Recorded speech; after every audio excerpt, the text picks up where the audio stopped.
Good morning, guys, and welcome out to Revolution. This video is part one of a series. So we're looking at the Reformation Bible Society. So this video is called Examining the Reformation Bible Society Conference, Academic Symposium on the Septuagint, part one. So we're going to go through all of their videos. Now, when they brought out this conference, I wanted to do this, but I was just a bit busy with other projects and things. But I felt that I didn't want to waste the information that was given at this conference because I felt it was very important. Now, we're going to talk about the Reformation Bible Society today. I'm not a part of this, obviously, because I'm not a Reformed guy.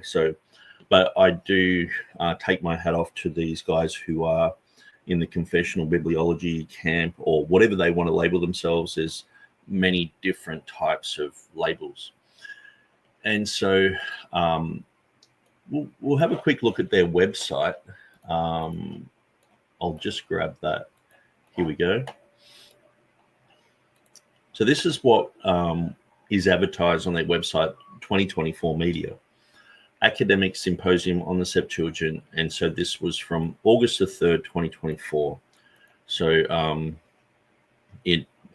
I didn't go to this. I listened to it as it came out. One of the reasons why I didn't do any interaction with this was because I went to Pakistan in October for quite a while. And so I wasn't able to have my mind in the right mindset to go through this properly. But as you can see, there's quite a lot of information here. So we've got a few people involved. We're going to go through everything, including the introduction. Now, I'll just go through this website. So if you go to their homepage, what their next conference is the Book of Revelation, Text and Canon.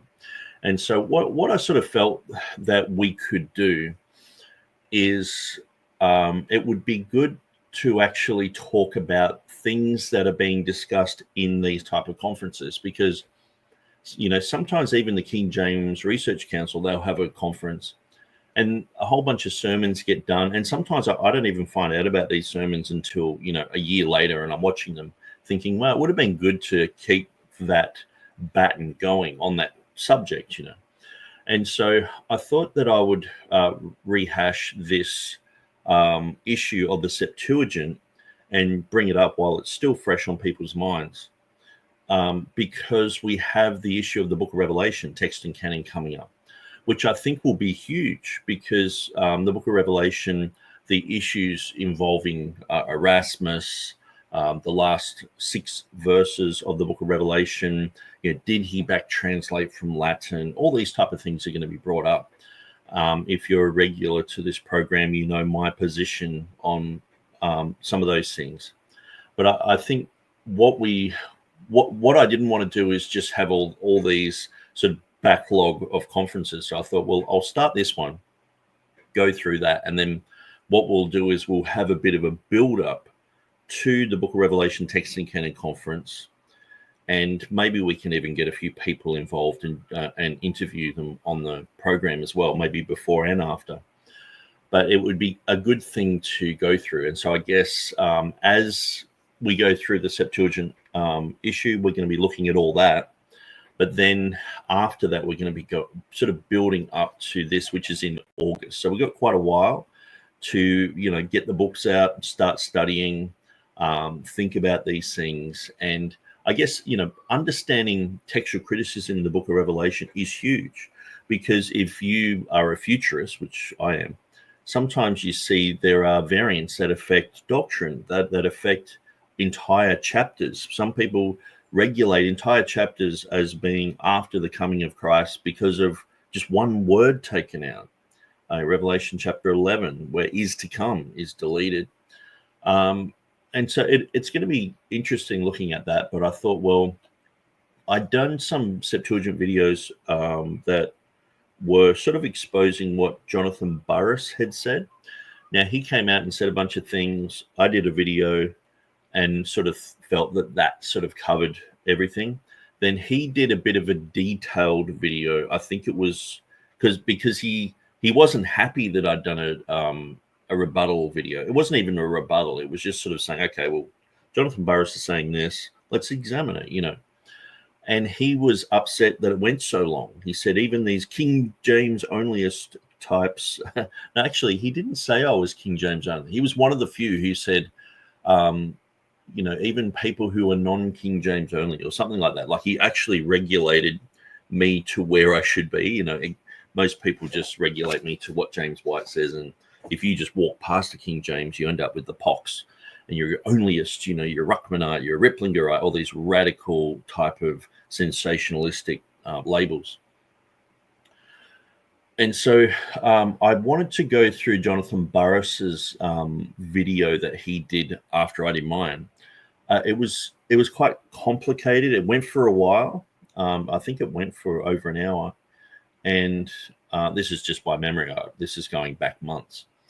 But he did touch on a lot of things. And I thought, well, that's like, hours and hours of investigation, when really I want to go into this. And maybe afterwards I can look at Jonathan Burris's other video. But then we will start building up. Maybe we can do something every month on the Book of Revelation, building up to this conference, the Book of Revelation. So we can look at, Herman Hoskier's work. We can look at, some of the controversial things. I mean, Revelation 16:5, and it has pretty much been covered. But maybe that will get covered here. I'm not sure. It is just one of those things that people just keep bringing up. And I've ended up being the Revelation 16:5 guy. I don't want to just be that guy forever, but it just seems like I'm constantly I'm the only one holding that flag, a lot of the time.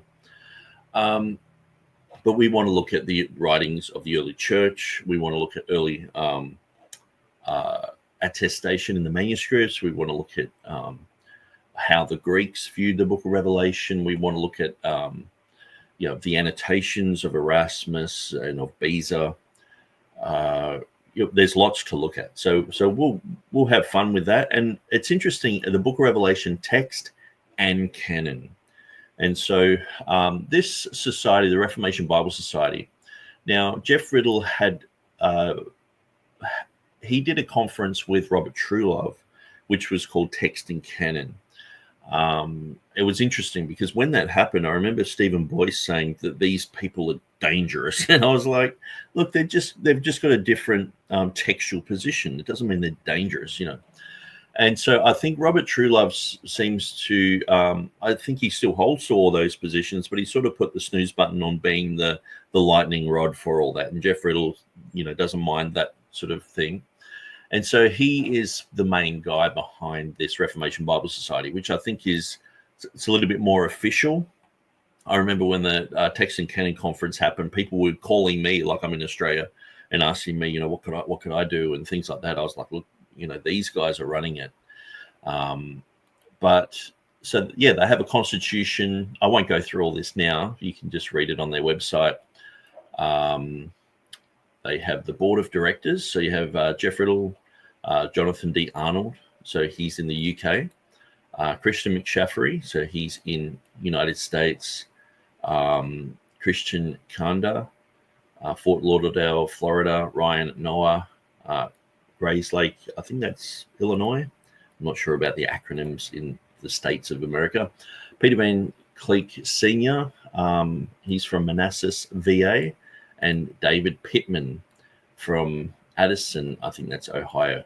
So I wouldn't mind getting some of these guys on to interview as well, because I've interviewed Peter Van Cleek Jr., and a lot of people were saying, you've got to interview Peter Van Cleek Sr. And I was like, yeah.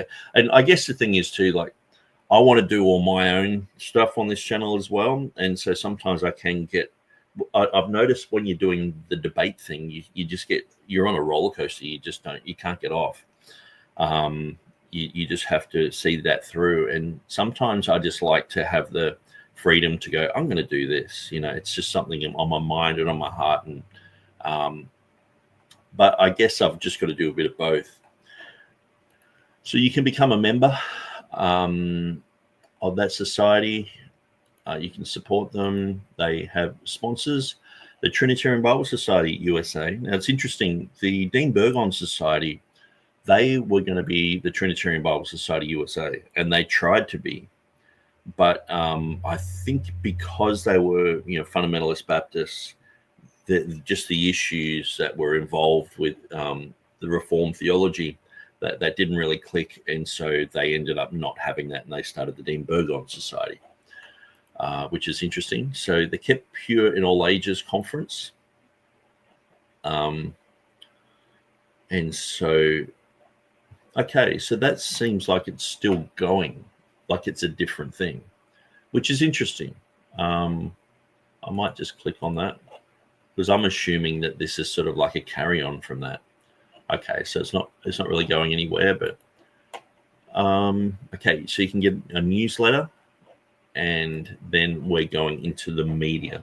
So these are all the videos that we're going to go through. Now, I'll shut this page down because it pretty much has it here anyway. So in the playlist, so we're going to go through all of these videos here. Now, some of them go for nearly an hour. Some of them just go over 20 minutes. So there's not a huge amount. I mean, sometimes I'm critiquing videos that go for 3.5 hours, like a debate. So it will be, quite lengthy. I mean, even in those first 3 videos, you've got almost 3 hours. You've got probably about 3.5 hours in the first 4 videos. So but then we've got a bunch of 20-minute ones. So, but I think when I listen to these videos, I was grateful that they had a lot of different opinions and a lot of different views, because sometimes you listen to a conference and everyone's so much in agreement that they can finish each other's sentences. What was happening with this was people were coming from all different types of angles, and I think that it was interesting to listen to anyway, because sometimes, I mean, I don't mind people just having the same view on things if they're correct, but on the Septuagint, I mean, I'm a learner on the issue of the Septuagint. It's not something that I gravitate towards hugely, but it is of interest. It's of historical interest. And also when we're dealing with the issues to do with the critical text and the New Testament, this seems to be the number one issue when it comes to the Old Testament. People say, well, the Septuagint says this. And I remember, I was watching a Chuck Missler video one time, and he got to, I think it was Genesis chapter 5. It might be chapter 5 or chapter 4 or something like that. And it said, men began to call on the name of the Lord. And he said, well, that's what the King James says. But in the Septuagint, it says men began to blaspheme the name of the Lord. And that's more accurate. And he just moved on from there.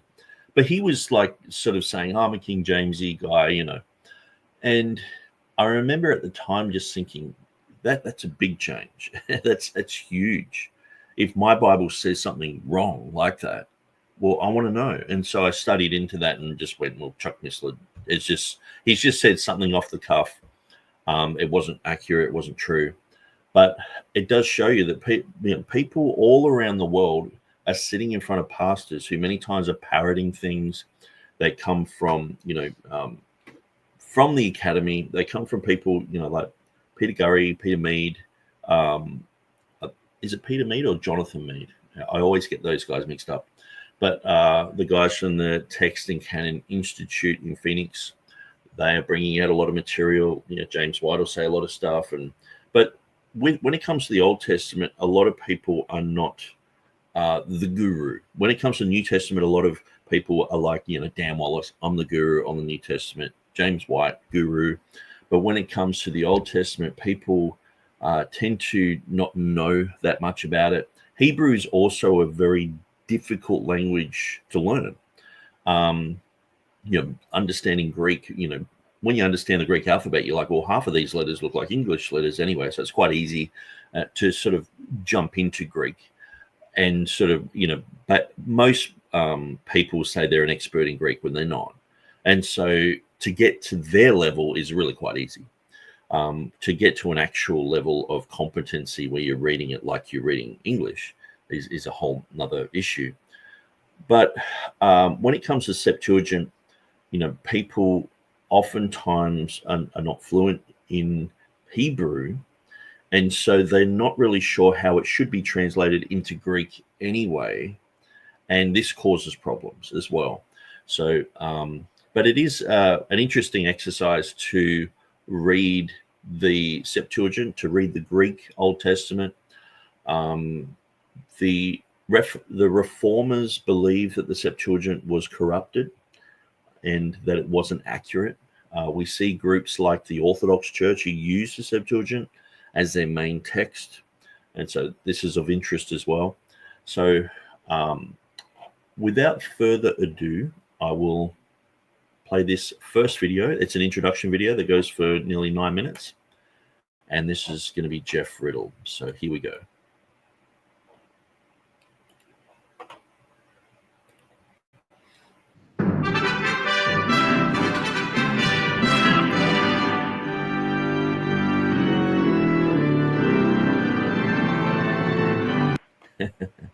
I was listening to a whole bunch of stuff on double time.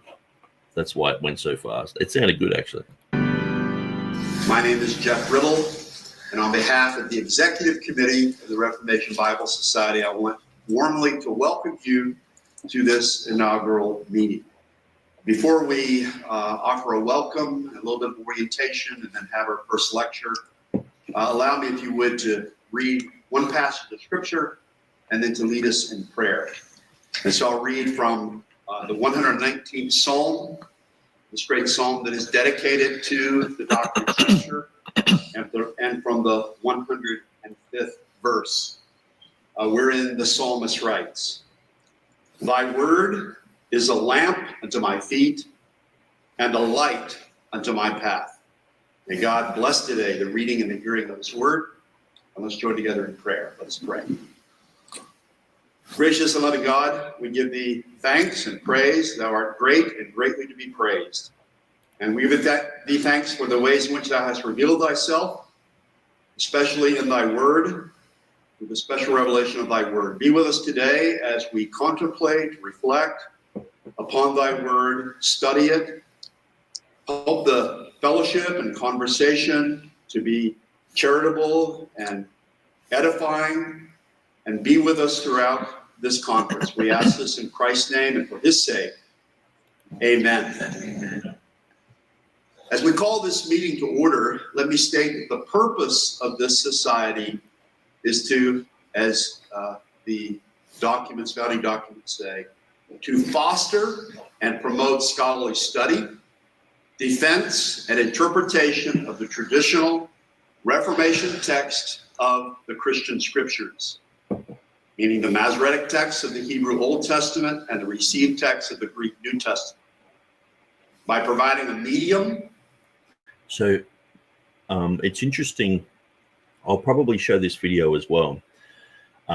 Jeff Riddle did a Word Magazine video with Brett Malin. Now, Brett Malin was one of the speakers, and they were responding to the claims of Mark Ward. Mark Ward said, well, the whole conference was to promote King James onlyism.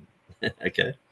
And so even Brett Malin was like, look, when I was approached by Jeff Riddle and Christian McShaffrey to be a speaker here, they said to me, look, you can quote from the King James, from the pulpit, or the Geneva Bible, or the New King James. That's what they were told.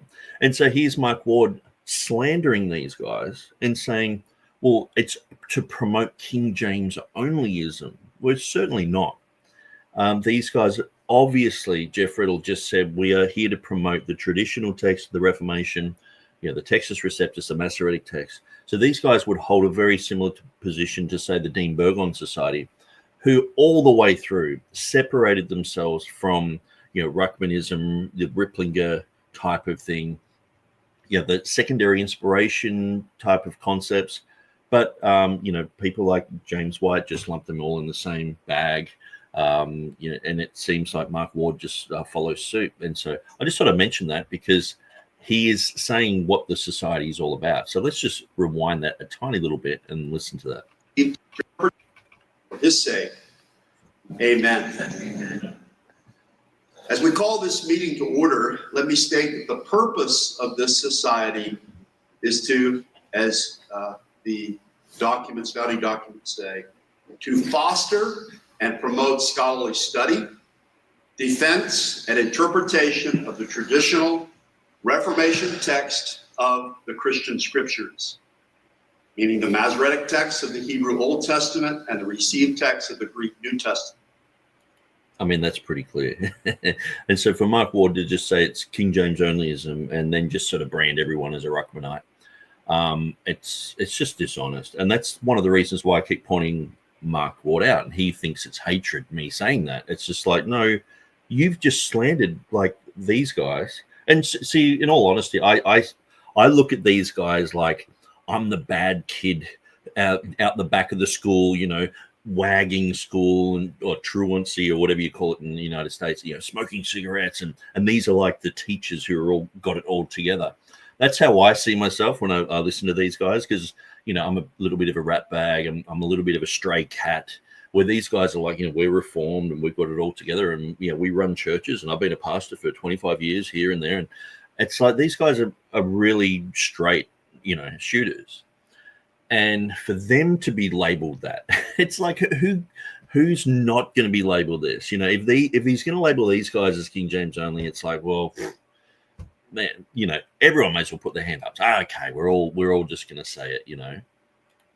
By providing. But what he said in the introduction was very important. He said he wanted to promote study and promote scholarship on this issue, which I think hopefully through these videos we can pick up those little bits and pieces that, you know, the guys who labored long to bring us this information, we can grab that and just sort of spread it a little bit and get some interest in that. A medium for oral exchange and written expression of thought and research. The doctrinal basis for this society is expressed in Westminster Confession of Faith, chapter 1, paragraph 8, as it also appears in the Second London Baptist Confession of Faith, chapter 1, paragraph 8, which affirms that the scriptures were immediately inspired by God in the original Hebrew and Greek, and that they have been kept pure in all ages by God's singular care and providence. Our theme this year is the Reformation. And so I would agree with the Westminster Confession of Faith and the Second London Baptist Confession of Faith on the issue of bibliology there, that it has been kept pure in all ages.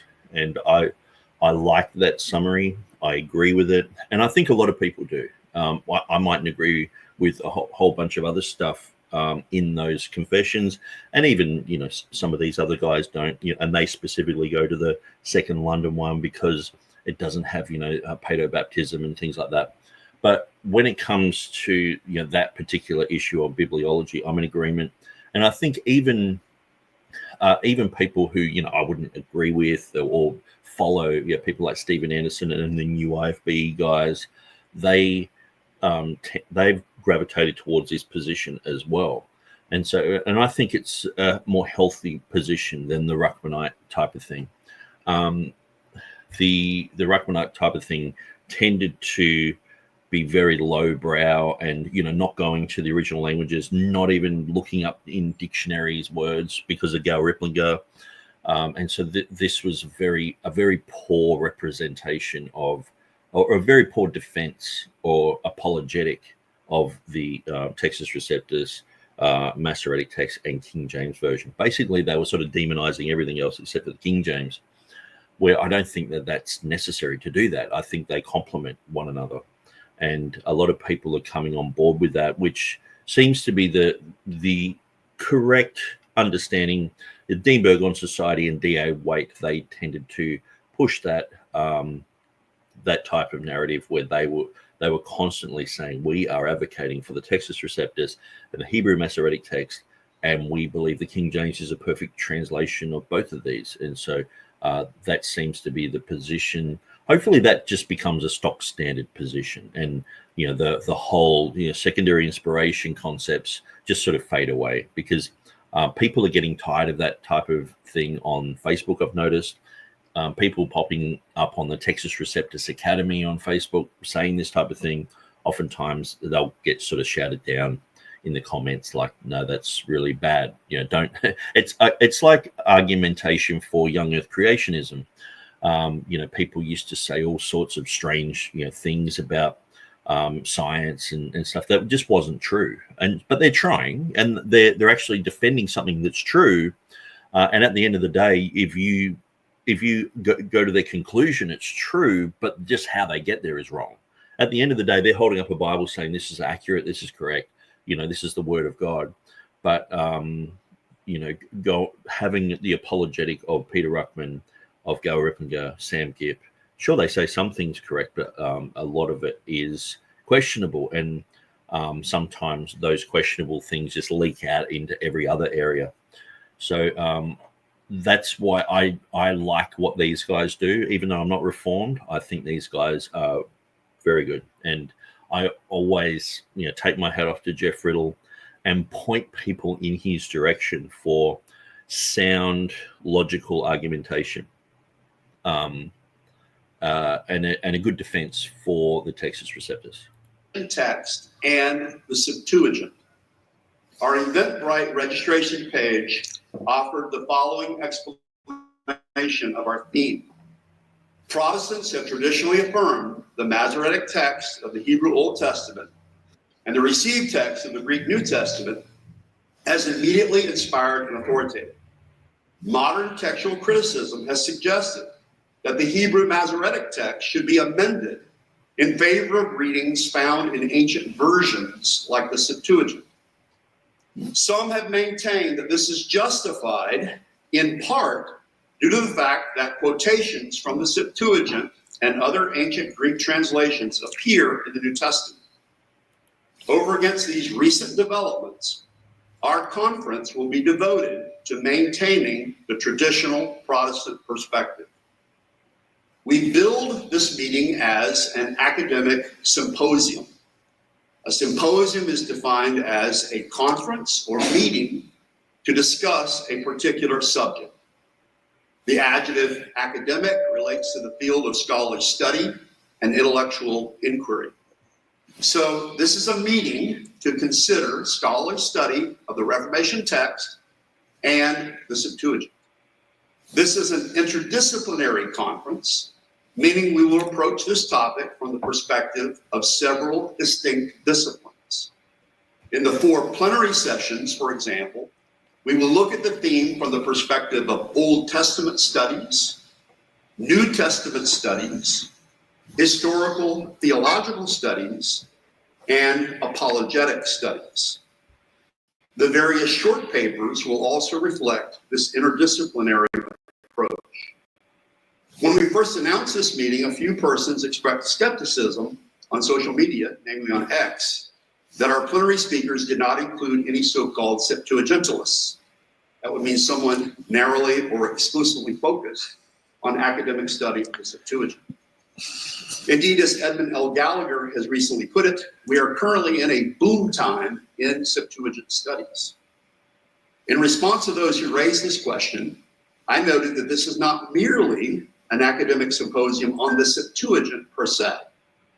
We are not particularly interested in the narrowly atomistic specializations that typically take place in academia, including those focused on the Septuagint. This conference is about the Reformation text and the Septuagint. We are more interested in the Reformation bibliology and its response to recent efforts to amend the traditional text and faithful translations of Holy Scripture based on the Septuagint and other ancient versions.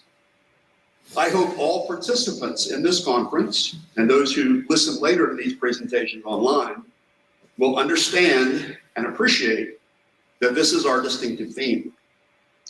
A friend of mine has been fond over the years of reminding us that when it comes to the retrieval and defense of the Reformation text, we must address at least 3 audiences: the teaching lectern, the pulpit, and the pew. Or if you prefer, the professor, the pastor, and the parishioner. Our vision for the Reformation Bible Society is to provide a platform for addressing primarily the teaching lectern and the pulpit. the professor, and the pastor, by providing a venue for college, graduate, or seminary level discussion on topics related to classic Protestant bibliology. We want to provide, on an appropriate scale for our present circumstances, a scholarly society that might serve those committed to maintaining, promoting, and defending the Reformation text. And that's us. So they've done these videos so that we can have an academic resource to look at and to go, wow, that's a very interesting point. I didn't think about that before. Especially when you understand the attacks against the Septuagint. Like, people are saying that Jesus used the Septuagint, that Paul used the Septuagint. This is quite a common thing. The vast majority of Christians will say that. If you say, well, there's something wrong with the Bible, that you have the NIV, the ESV, you point out issues with the critical text. Sometimes they're saying, well, that's the Septuagint reading. That they were using an Old Testament that had problems. So what's your problem with issues in the ESV or the NIV? If there's errors in that, that's fine. Jesus used a Bible with errors in it. And so, this whole thing has crept into Christianity.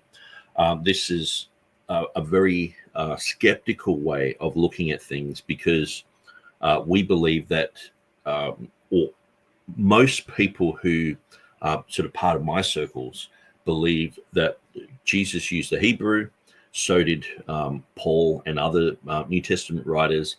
But at times they were quoting verbatim, at times they were alluding to things, and sometimes they were even wording things and summarizing whole concepts. So they weren't just always verbatim quoting the Old Testament Hebrew. So that's why what I believe thoroughly, and this is in the tradition of John Owen, and he pointed this out too, that people were grabbing verses from the New Testament Greek and they were copying and pasting it into the Old Testament. And we see this in many places. Romans chapter 3, where it talks about all have sinned and come short of the glory of God. From about Romans 3:10 down to Romans 3:23, it talks a lot about us being sinners and how bad we are. But it's a summary of lots of things, and sometimes it's quoting verbatim verses. But that whole section, the Greek section, is copied and pasted into a psalm, the whole section. So we know, because it's a summary of a whole bunch of other things, that it shouldn't be in the Psalms there. That's ridiculous. But we see this type of thing happen with the Septuagint. We see some stories that are mentioned in the New Testament. People have copied that, pasted it into the actual story, and it's the wrong story. We see that at the end of Genesis. And so by the time we go through all these videos, it's going to be probably like an 8-part thing. It's going to go for hours and hours. If you're not into long videos, I'm really sorry. I've got a box of tissues here. You can wipe your tears. We're going to go for a long time. So I know that annoys some people, but this is just what I do. And so I don't think I'm going to change now. My video is getting longer and longer.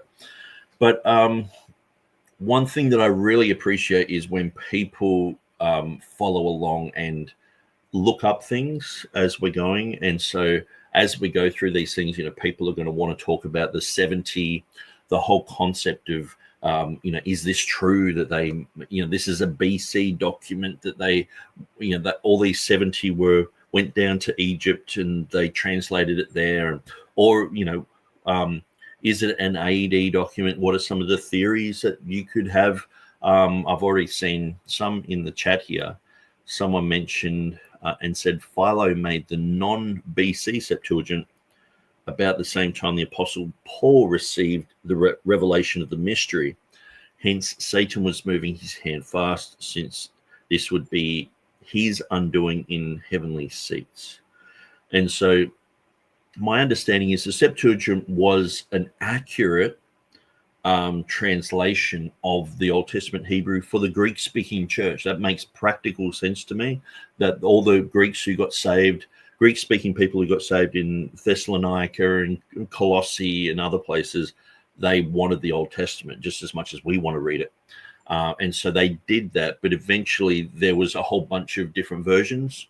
And so then Origen, he did his hexapla, and we'll look into that because this gets mentioned quite a bit.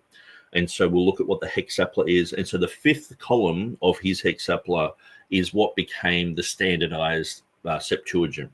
And so that's where I think it had a lot of these type of errors in it. And eventually, by the time we get to the Reformation period, those earlier editions of accurate Greek copies were gone and just faded away with time and with usage, because the Greeks were using those Bibles.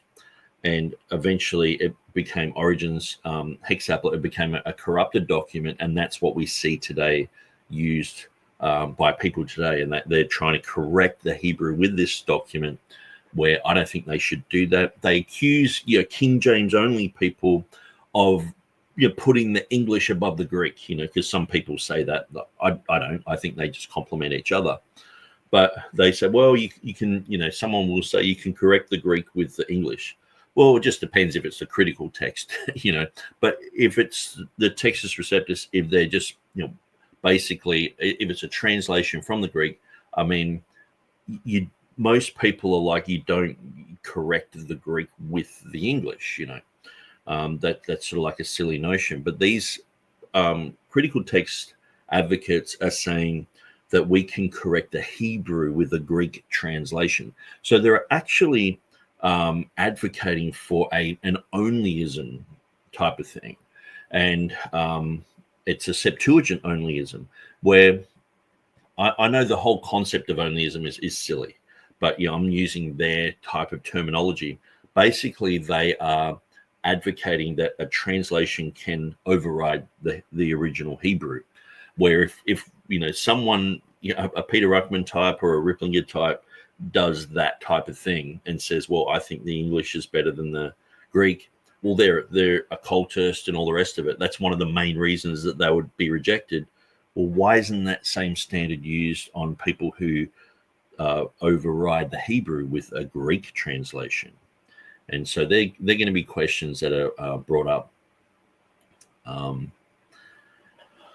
I'll just keep going with Jeff Riddle, and I'll catch up on the comments.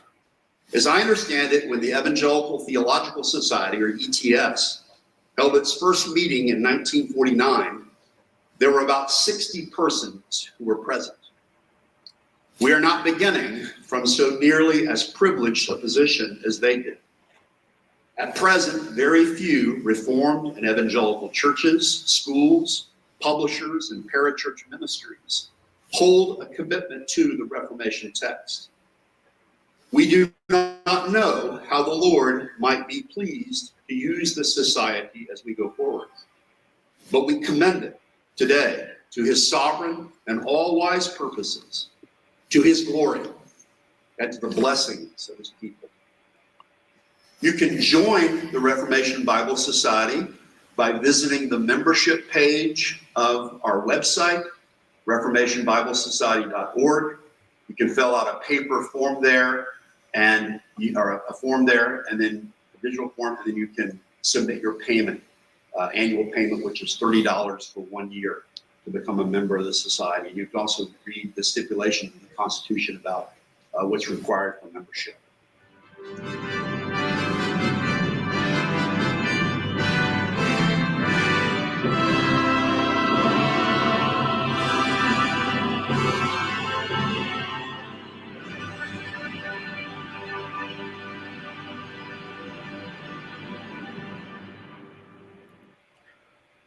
Okay, so I'll go to the next video. I'll just catch up on the comments. So KW says, mid-Acts believers have our own caustic version of Peter Ruckman to live down. He was Terence D. McLean with his book, Jesus Wasn't Talking to You. He especially was in an offensive presentation. Okay. Yeah, and I think while a lot of these guys have the right conclusion, that how they get there is wrong, and so they're at the end they're holding up a book and saying the words of God are here, and I would be in agreement with that. But how they get there is is not correct. And so, yeah, and people try to do apologetics in many different things. I've listened to people describe a pre-trib rapture position, and I agree that there's a pre-trib rapture, but how they get there, I'm like, I don't see it in that verse that you're saying, but they don't see it in the verses that I'm saying. And so you can have the correct conclusion, but how you get there is a different thing. So I guess that's why we want to become more educated. We don't want to be ignorant of these things. And so, okay, so Brett's saying that I think he knows Terence McLean. Anyway, I'll stay out of that comment. It seems like there's something, maybe someone's commenting and I'm missing out on what's going on, but I'll just keep moving on. KW said, I learned a bunch of stuff off Bryan Ross. This kind of history is very interesting. So I would recommend people go to Bryan Ross's Grace Life Bible YouTube. He has some very good information there. Now, I'm not a mid-acts guy. There's certain things I disagree with Bryan. He knows about that. Where it's good just to be open and go, okay, you believe this, I believe that. That's fine. But where he talks about the King James version, I think it's very important because there's been a lot of misinformation about the King James, and then you've got these people coming out nowadays saying, well, if you add up all the letters in this verse and then all the letters in this other verse, it's the same, and they all equal 777. Well, that can have only been possible since the Blaney edition of 1769, because they used to spell things differently. Son wasn't S-O-N, it was S-O-N-N-E, and this type of thing. And so I think Bryan's material it should just be bog standard material for people who want to grow and learn and know about the King James issues, because Bryan, it's not only him doing it, he has a little bit of a team behind him. They're just sort of people on the internet, but like Christopher Yetzer, who's very good. He's a missionary over in Italy. He promotes the 1607 Diodotti Italian Bible, which is pretty much the King James, except for a few tiny little bits and pieces here and there. And so that's very interesting talking to him about that issue with the Italian Bible, because the King James translators would have used that. And he was a disciple of Theodore Beezer as well. So it's interesting to go through and see this connection with people who've done Bible translation. Bryan Ross is very good on the King James topics. I have his book, Verbatim Identicality, and I've read through half of that. I should go through the second half, but I've invited Bryan on, but he's a busy guy. Obviously, he's running around. He's running around like a chicken with his head cut off, doing lots of different things. But it would be great to have him come on. But I don't want him to come on until I've actually read his material. And also, there's another guy called Joey Fost. Now, I don't know much about Joey, but I do know that he has pointed out and debunked a lot of things that people bring up. So people would say that they believe that the King James is akin to the originals because it's an accurate Bible.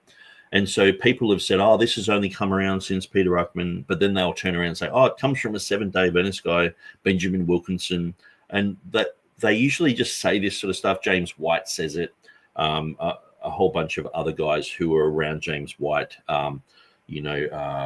Rick Norris, the other guy, anyway, I can't remember all their names, but they were saying, oh, it all comes from Seventh-day Adventism. So he went back and looked at a whole bunch of quotes where people throughout history, like John Bunyan, was saying, if you have the English version, the authorized version, you have all the words of God. It is faithfully translated into our language. It is basically the Hebrew and the Greek in English. And so you have people saying that type of stuff, which is exactly what we're saying. But apparently we're in a cult.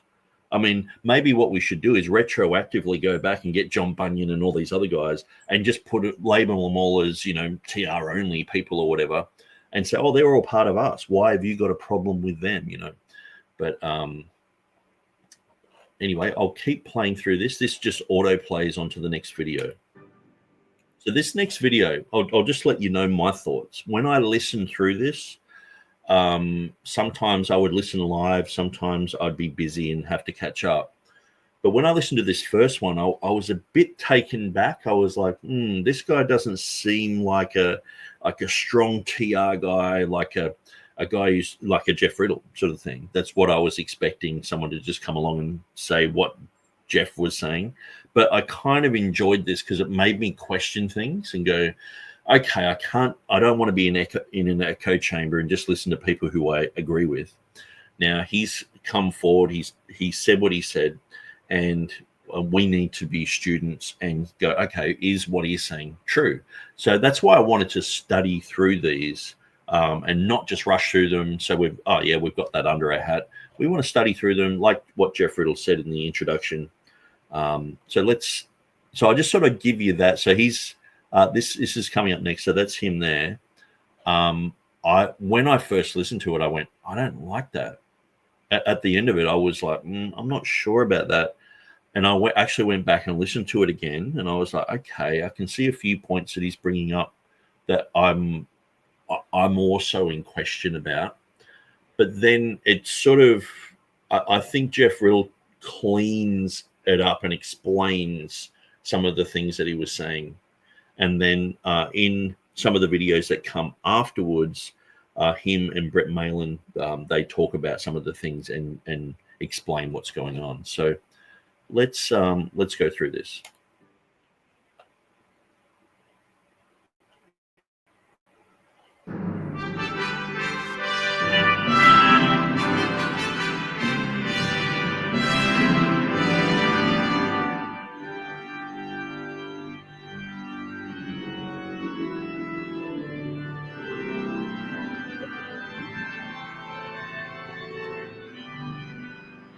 Okay, so what is the LXX by Russell Fuller? So I had never heard of Russell before this, not that I know of. So let's continue. Dr. Russell Fuller is a teacher, Semiticist, and theologian based in Louisville, Kentucky. He received a business degree and a master's degree in Bible at Bob Jones University. He then attended Dropsy College in Philadelphia in its final year of existence, and then completed both a master's degree and a doctoral degree at Hebrew Union College in Cincinnati. He taught at the Mid-Continent College and then for 22 years at the Southern Baptist Theological Seminary in Louisville, Kentucky. He is the author of Invitation to Biblical Hebrew, an Introductory Grammar, published by Craigle in 2006, and Invitation to Biblical Hebrew Syntax, an Intermediate Grammar, also published by Craigle in 2017. He holds to the Second London Baptist Confession of Faith. He is married to Donna and has 3 children and 5 grandchildren. And he will address the topic, what exactly is the Septuagint? And with that, let's welcome Dr. Fuller.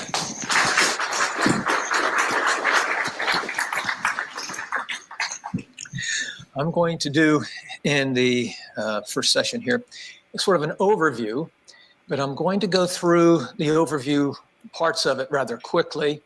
And we may publish this later on, and you could read my entire overview at that time. But I'm going to do an overview to get to certain sections that I want to more specialize in. But anyway, it's good to see you this morning, and glad you could be with us. And I want to thank the Reformation Bible Society for this invitation. And so I want to start off with asking, what is the Septuagint? The Septuagint is a translation of the Hebrew Old Testament into Greek. The title Septuagint means 70, and it comes from a letter to Aristeas. This letter describes how the translation of the Septuagint came about. And I'm going to read to you now, or not read, well, we'll read to you, but I'm going to sort of summarize the letter of Aristeas to you. The Egyptian king Ptolemy II, also known as Philadelphus, he lived from 285 to 247, or he reigned from 285 to 247 BC. He ordered his librarian Demetrius to collect all the books in the world for his famous library in Alexandria, Egypt. The king was informed of the need to have the law books of the Jews translated into Greek and placed in the royal library, since their copies were inaccurate. And we don't know if this means they had Hebrew copies that were inaccurate or whether they had Greek copies that were inaccurate.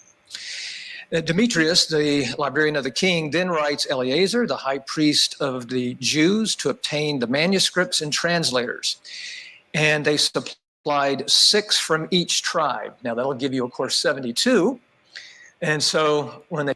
So just as he's going on, I'm just going to interact a little bit and give you some background. It's interesting that if you believe this letter, which I don't, then they got 6 from every tribe. So the 12 tribes, they got 6, brought them to Egypt, and they copied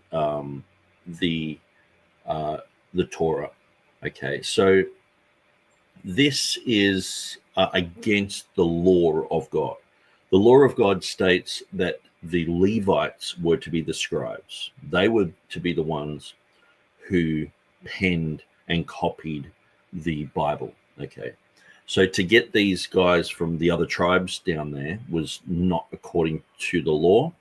I guess perhaps they could maybe get out of that because it's into a different language. But to me, that's sort of like alarm bells going off. If it said they went down and got 10 Levite scribes, because you would get people who are in that industry. No one in the nation of Israel was doing copying except for the Levites. As far as I know, please correct me if I'm wrong here. Except for the Levites and the king. The king was actually to write out a copy of the law so that he knew the law, which is interesting. And so I think that's an important little side note, that any king was required to actually copy down the law, so at least they would know it. But I'll leave that there. But I just sort of mentioned that there's 2 things in this story straight away that are like questionable, and I'm not saying he's promoting this story. I'm just saying that this is believed by most people, that there were 72, 6 from each tribe, and the interesting thing is too, well, the second thing that I haven't mentioned yet, I said there was 2. The issue with them just doing the first 5 books of Moses. People say, well, we've got the Septuagint, it's a BC document. But according to these people, if you're going to believe this, they only did the first 5 books of Moses. That's all they did. They didn't do the others. And so who did the others, and when were they done? And so that raises a lot of questions as well. So they're the 2 things that straight away I'm like, okay, I'm in disagreement there. But he's just bringing out the facts and stats and figures. Let's just continue. They say Septuagint, they're rounding a little bit here, okay? And these men needed to be of great piety, education, upbringing, and skilled in the law, and expert in Greek as well. And then what happened was And so that's an interesting thing. If you were to get, 6 from each tribe, and they have to be, they can't just be experts in Hebrew. So this is one of the things when I'm talking to people about issues with the Greek and Hebrew underlying the King James, oftentimes they can look up in a dictionary what something means in Greek or what it means in Hebrew, but they're only just dealing with perhaps one or maybe a group of people who say, well, that Hebrew word means this English word, okay? But it might be in favor of a new Bible that's come out, say a Westcott and Hort edition, or ESV will come out and they'll have, definitions in their Hebrew lexicons that match up with the versions that have come out. And so that might differ from a King James interpretation. And so, say, for example, the Hebrew word Reem meaning a unicorn, or in the marginal note in the King James it says or rhinoceros, which is a rhinoceros. But they have a wild ox, and so most of the lexicons have that now. It's a wild ox, or it's an auroch, or something like that, which is a two-horned animal. It's not a one-horned animal. So there's lots of problems sometimes when it comes to these definitions. And so it depends who's said things. It depends. Also, some people, they just think that if they know Hebrew or Greek, because they can open up a book and go, well, this is what the Strong's number is. Here's the conclusion at the end, and they read that out. But that can just be the opinion of Strong or Vines or whoever they're looking up.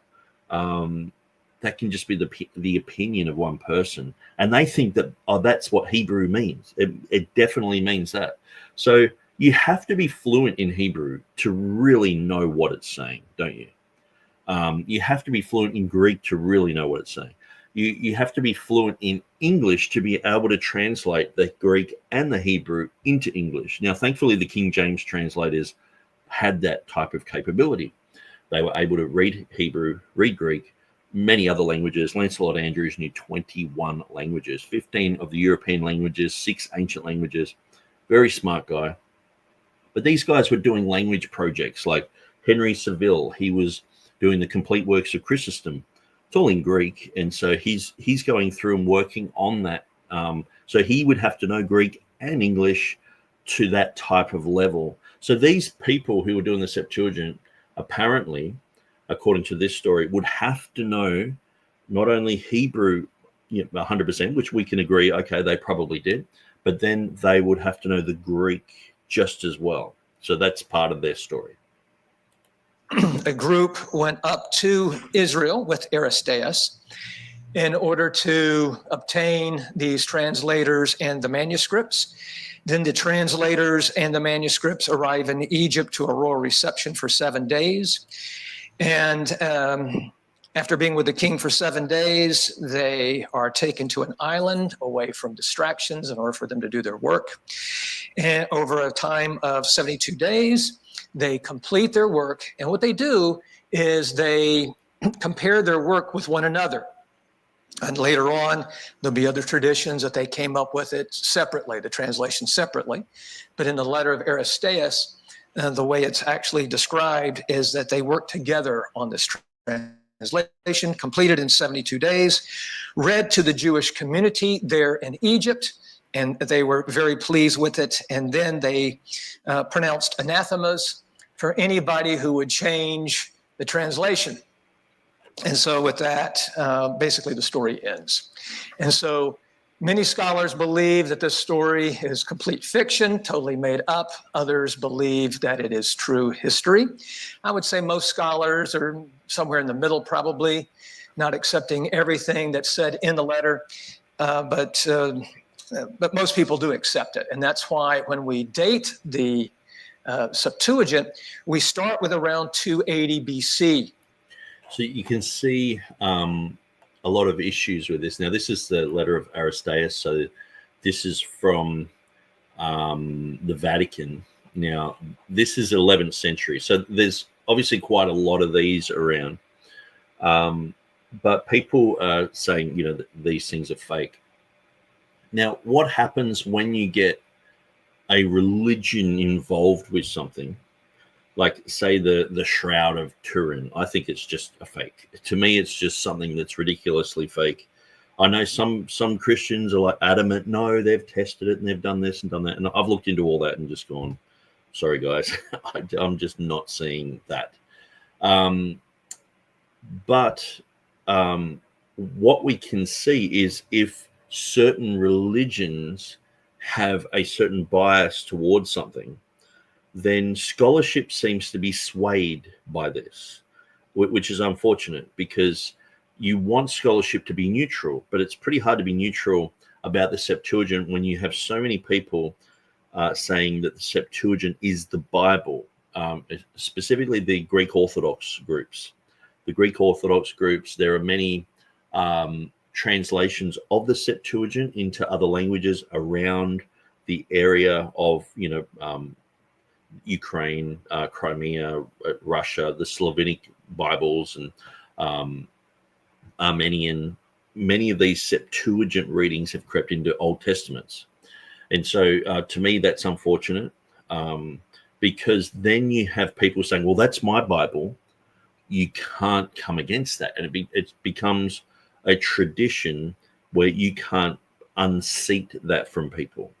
So then scholars who are looking into that, reading into that, they obviously, if they're reading something in Old Church Slavonic, or you're reading it in Greek, and you're a natural Greek speaker, you'll become very good and the go-to guy for these documents. But unfortunately, they many times have a bias where they think that these documents should be part of the Bible. And so then they're pushing that in academia. And unfortunately, that's one of the things that we see when there's a religion involved. It's like with the Roman Catholic Church and the Apocrypha. We see that many people want that to be the word of God as well. And so we're coming up against that constantly. It's not something that gets defeated and goes away. It gets defeated, and you have to constantly say, well, that's not the word of God, and prove it. And so I just thought I'd bring that up.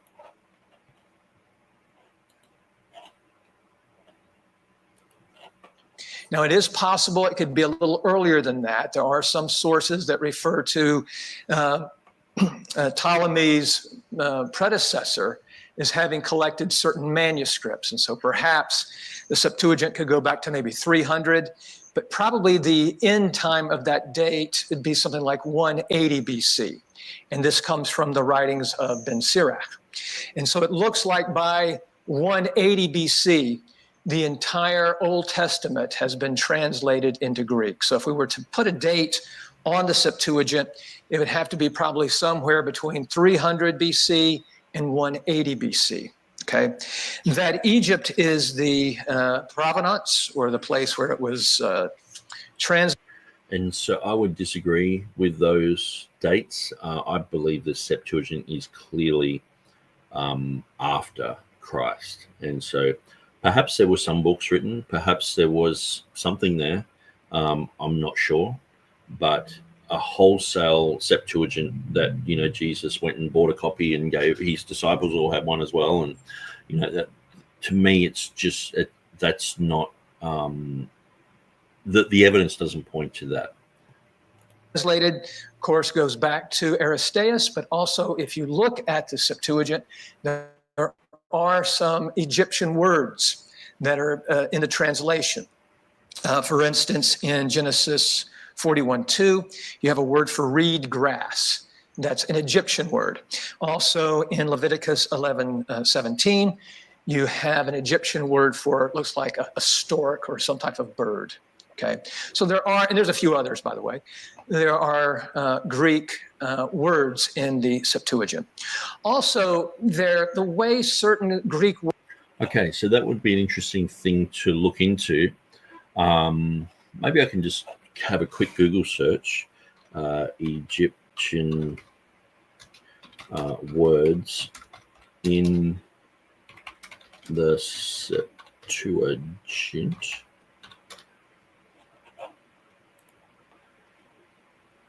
Okay, so I'll just click on the first one that I see. I'm not sure if it's going to be some sort of cult website or whatever, but okay, so this looks like some sort of scholarly article. Egyptian loan words in the Septuaginta and the papyri. Okay. So some examples. Yeah, I think he just mentioned that. To epites okes aftu, the butler.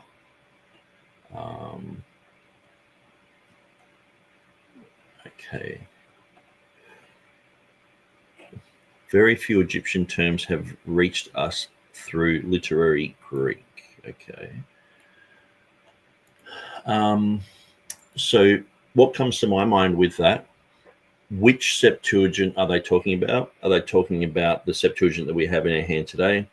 Are they talking about your origins, the fifth column of origins hexapla? Which one are they talking about? Which Septuagint? Because there's multiple, as Pastor Brett was saying before, there's multiple Septuagints. And so which one? Is it in all of them? If it is, that's cool.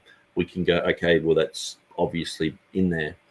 Or has an Egyptian word been popularized and used throughout the whole region? So he said something like reed, I think it was. But that would be an interesting thing to look into. I guess on one side, you've got people saying, well, that proves that it's written in Egypt. But if it was a Greek word, why would the Hebrews be using that? Then it would have to be something that they knew as well. So I guess these Hebrew-speaking people would have to have known Egyptian as well, which is interesting. But yeah, so anyway, that looks like a very complex article. So I'll just drop that back down and we'll just continue on. Words are spelled in the Septuagint, or some manuscripts of the Septuagint, are more in line with Egyptian papyri that's written in. Okay, so KW says, this guy seems to talk like there was just one Ptolemy. I think there were many. Okay, that's interesting. That pastor from Albany Church has some good research pointing to Septuagint made around 100 to 200 AD. Okay, interesting. Hilly's going to go and have a sandwich. Yum. KW says the Ptolemaic dynasty ruled Egypt nearly 300 years, 305 to 30 BC, 13 rulers in total from the Ptolemaic dynasty, all of whom were named Ptolemy except for the last ruler, Cleopatra VII. Okay, interesting. He mentioned Ptolemy Philadelphus or something earlier. Okay. So yeah, thanks for mentioning this type of stuff, because I think what he's actually doing is just sort of giving a bit of a, like a Wikipedia style, or this is Septuagint, this is what people are saying, just to give a glimpse of what the LXX is and what people think about it. Because he did say, some people think it's a forgery, the letter of Aristeas. So he does mention that. Helg says, Egyptian words in the LXX does not mean a complete LXX 280 BC. It can just mean it has survived in some texts used in the later LXX. Yes. So I think it's good to think outside of the box on these issues rather than just go, well, they've found Egyptian words, that's it. We can go, there's many different avenues you can go down with that. If there's an Egyptian word in that, if it is that old, well, perhaps the Hebrews were using that. I mean, the Hebrews, they were in Egypt for how many years? 400 years. Perhaps it was a loan word. Perhaps it was a Semitic word that was carried across into the Hebrew language. Perhaps it was just part of the local dialect. Perhaps it was a specific type of word, if he's saying it's a reed, that was used as for the Egyptian plant, and all this type of stuff. And so you can look down 10 different avenues with that, and you got to go, okay, well, what's the first manuscripts that we have of this? Are they dated that old? And so, and who's dating these? And have they been chemically tested? Have they been, XRF tested? Have the inks been aged? Age tested? And so we've got to look at all those type of things as well. Greek. So for instance, there may be a Greek word with a T, but it's pronounced with a D. Okay, this looks like something that we see in Egyptian Greek, and you can see in some manuscripts where we have this. So the way certain letters are pronounced and so forth. So again, the date looks like somewhere between 300, 180 BC, and it looks like this translation came from Egypt, of course. Okay, the purpose of this, if we accept the letter of Aristeas as historical, or at least partially historical, then the purpose of the Septuagint was to obtain the law for Ptolemy II's library, but there was probably a secondary purpose as well, and perhaps it's consistent with the first purpose, and that is that this translation of the law served the Jewish population in Egypt, and that was more proficient now in Greek than they were in Hebrew. You see the same thing in America.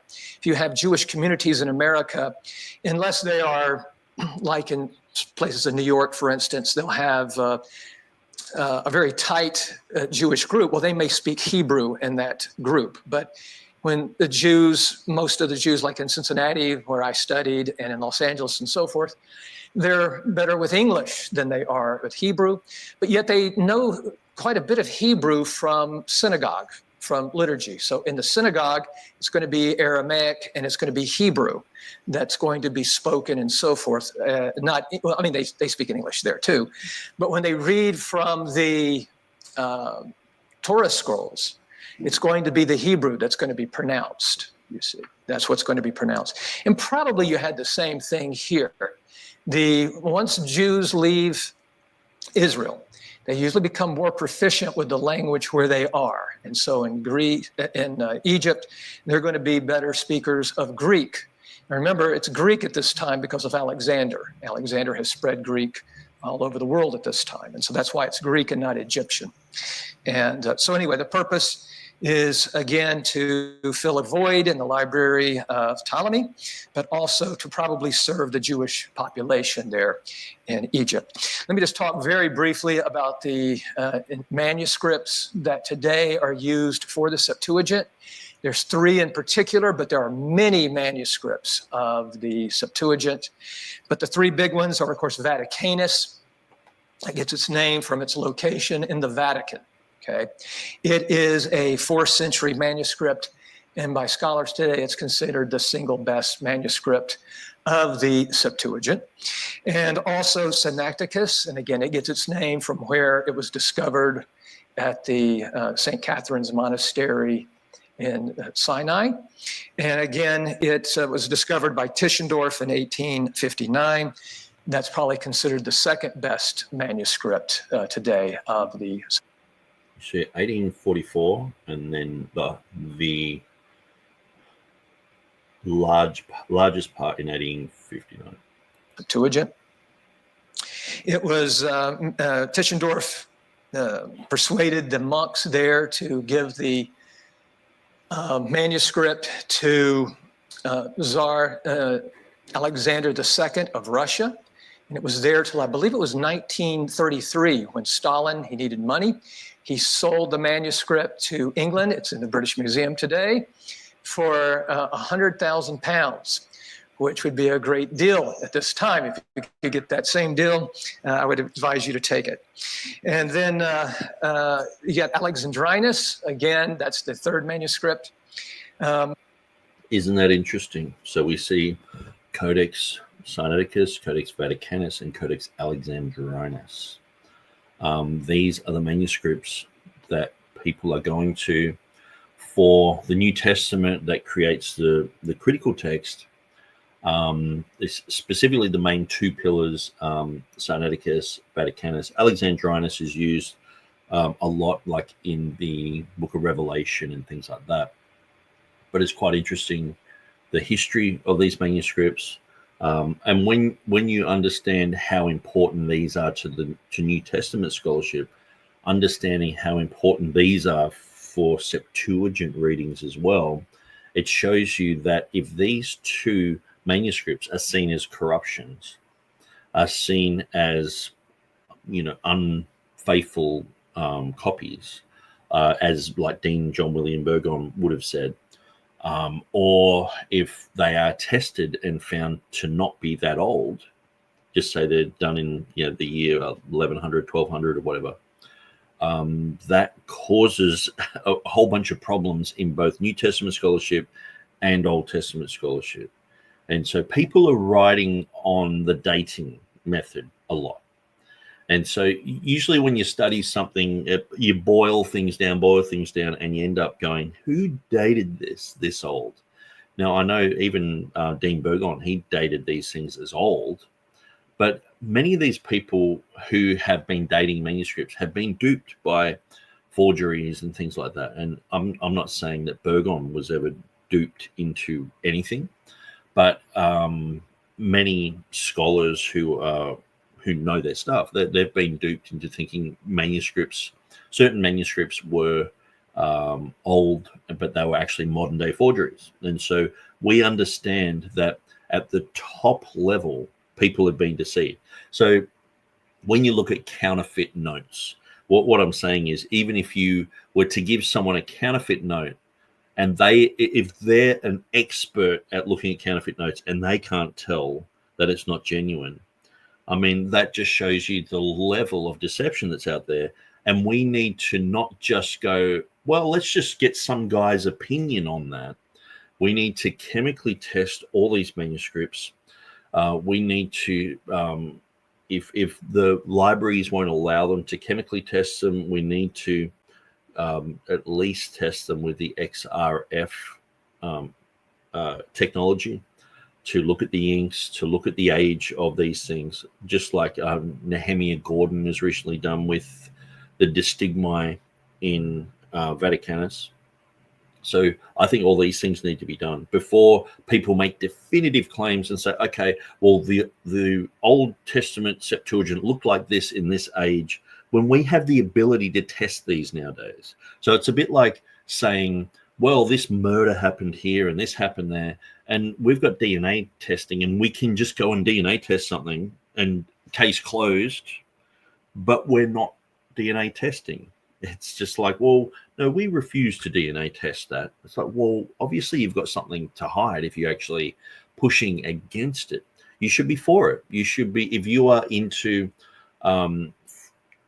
to knowing the truth regardless of consequence, you should be looking into these manuscripts and saying, how old are these? How old is even Codex Alexandrinus, even Codex Beza? They all of these should be just tested so that people know definitively how old they are. Because these things, like Vaticanus Sinaiticus, have come on the scene, new kids on the block, in a sense. You know, Vaticanus was known by Erasmus and by several people, but they rejected it. And these were people who, apart from the scientific method of looking at manuscripts, I wouldn't put anything past Erasmus having that ability within himself to spot a forgery or to spot something that's not that old. So he grew up as an Augustinian monk, writing and copying Latin manuscripts.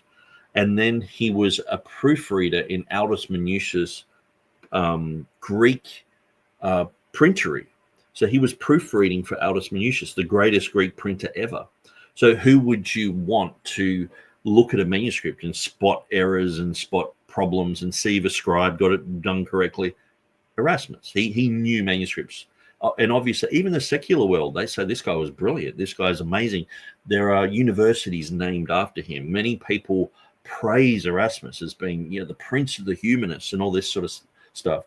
But it's text critics who demonize this guy as like, oh, he's a bit of an idiot and rushed to print and didn't know what he was doing and all this sort of stuff. It's like, it's quite amusing to watch,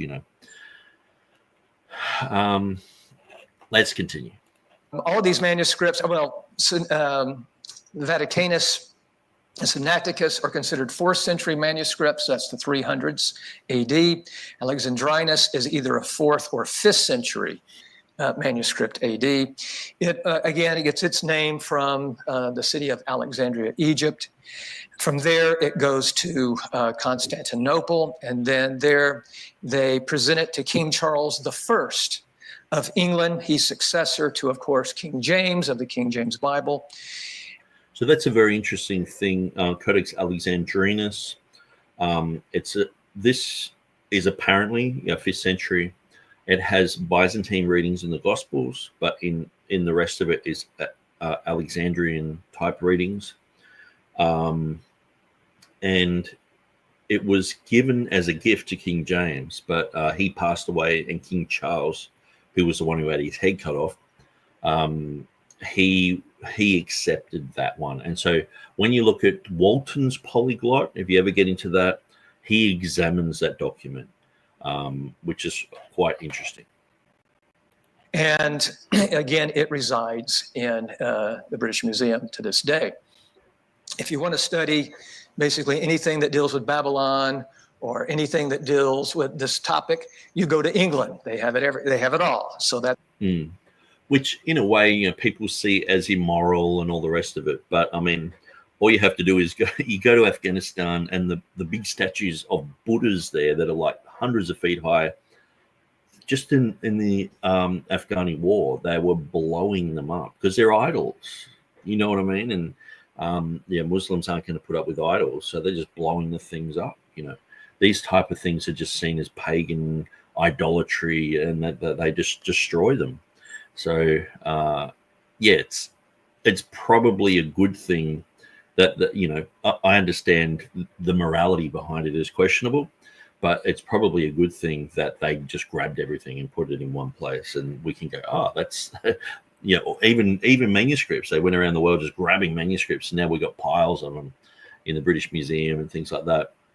But at least they're somewhere, because I mean, and I'm not saying the Brits are, butter wouldn't melt in their mouth. They were like the Nazis in a lot of ways, and after they defeated the Nazis, they were like, maybe we need to stop being like the Nazis, because I mean, even just if you look into India, they killed 10 million people in the 1940s by famine, a deliberate famine. They've never had a famine after the British left India.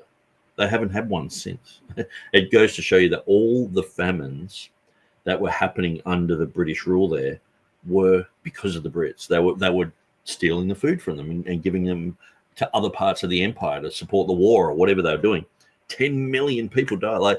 If they'd lost the war, they would be seen as they were like the Soviets, they were like the Nazis. They were pretty bad.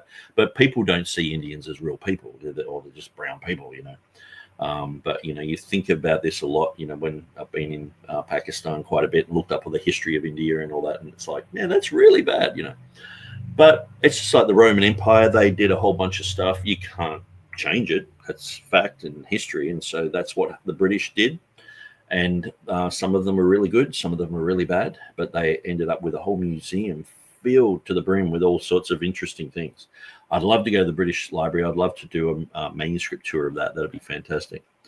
But the closest we can get is just listening to this stuff about Septuagint and studying these type of things, and it's fascinating to me.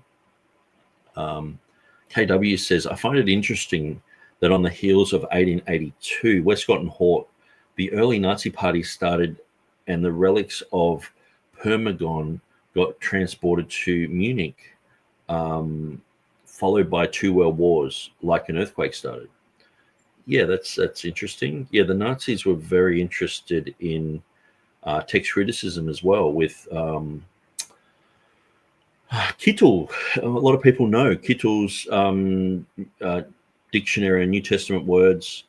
He was a Nazi, and he actually was tried at Nuremberg and did 3 years jail for promoting Nazism. And he was hired under Hitler to basically demonize the Jews. And so that's why he did 3 years. So it's quite interesting. His father was involved with the text criticism of the Old Testament, the Hebrew. We can't demonize him retroactively because, he wasn't a Nazi. I mean, lots of people were Nazis back then and didn't really understand the whole thing. Basically, you're a Nazi or you die, sort of thing. So it's hard to just demonize everyone. Some people are just stuck in the middle.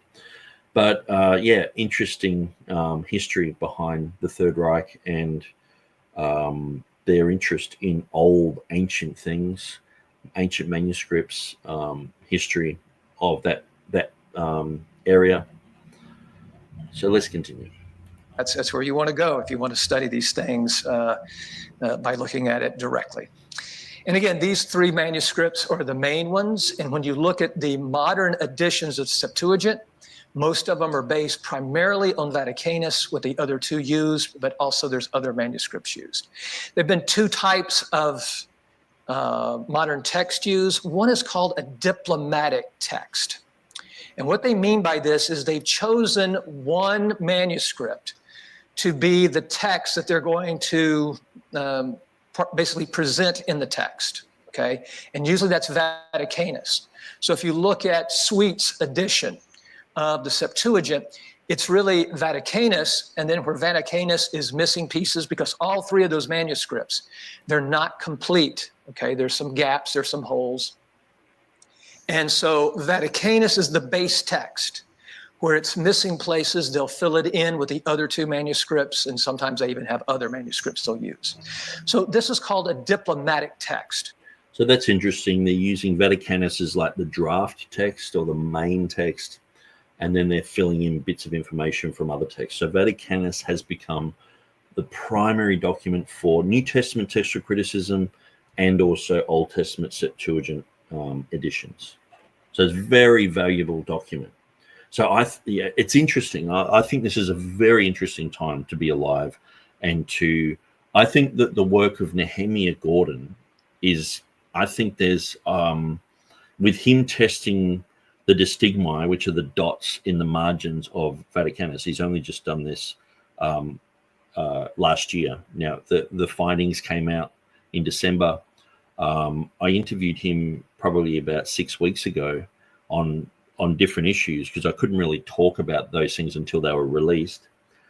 But when I went through, I did a few videos on it, and I thought, I think this is actually a back door into dating the entire manuscript, because they had to date some of the actual text to see to see if it was related to the dots.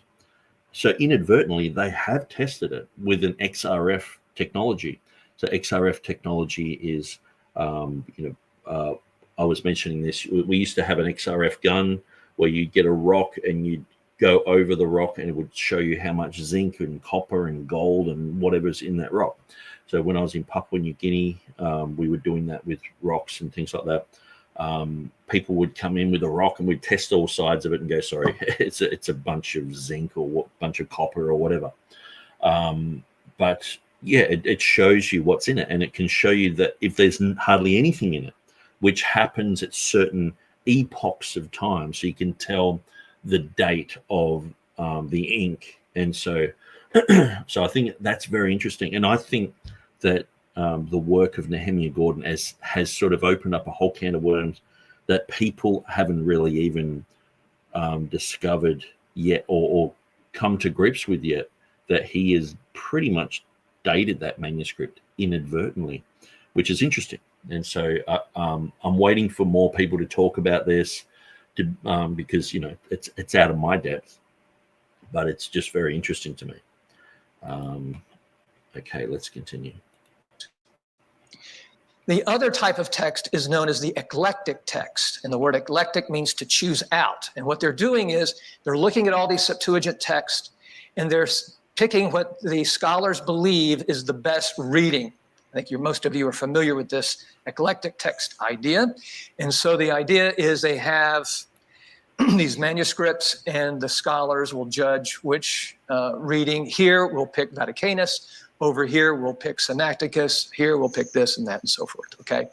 And so that's what you see with the Gettican Septuagint, okay? And that's the one that is probably most used today. And it does use, it's amazing with all the manuscripts that they have looked at and collated for this project. It is a major project, no doubt about it. So anyway, that is what's used for today's text. Now, it was recognized very early on that the Septuagint was very much what I would call a targum.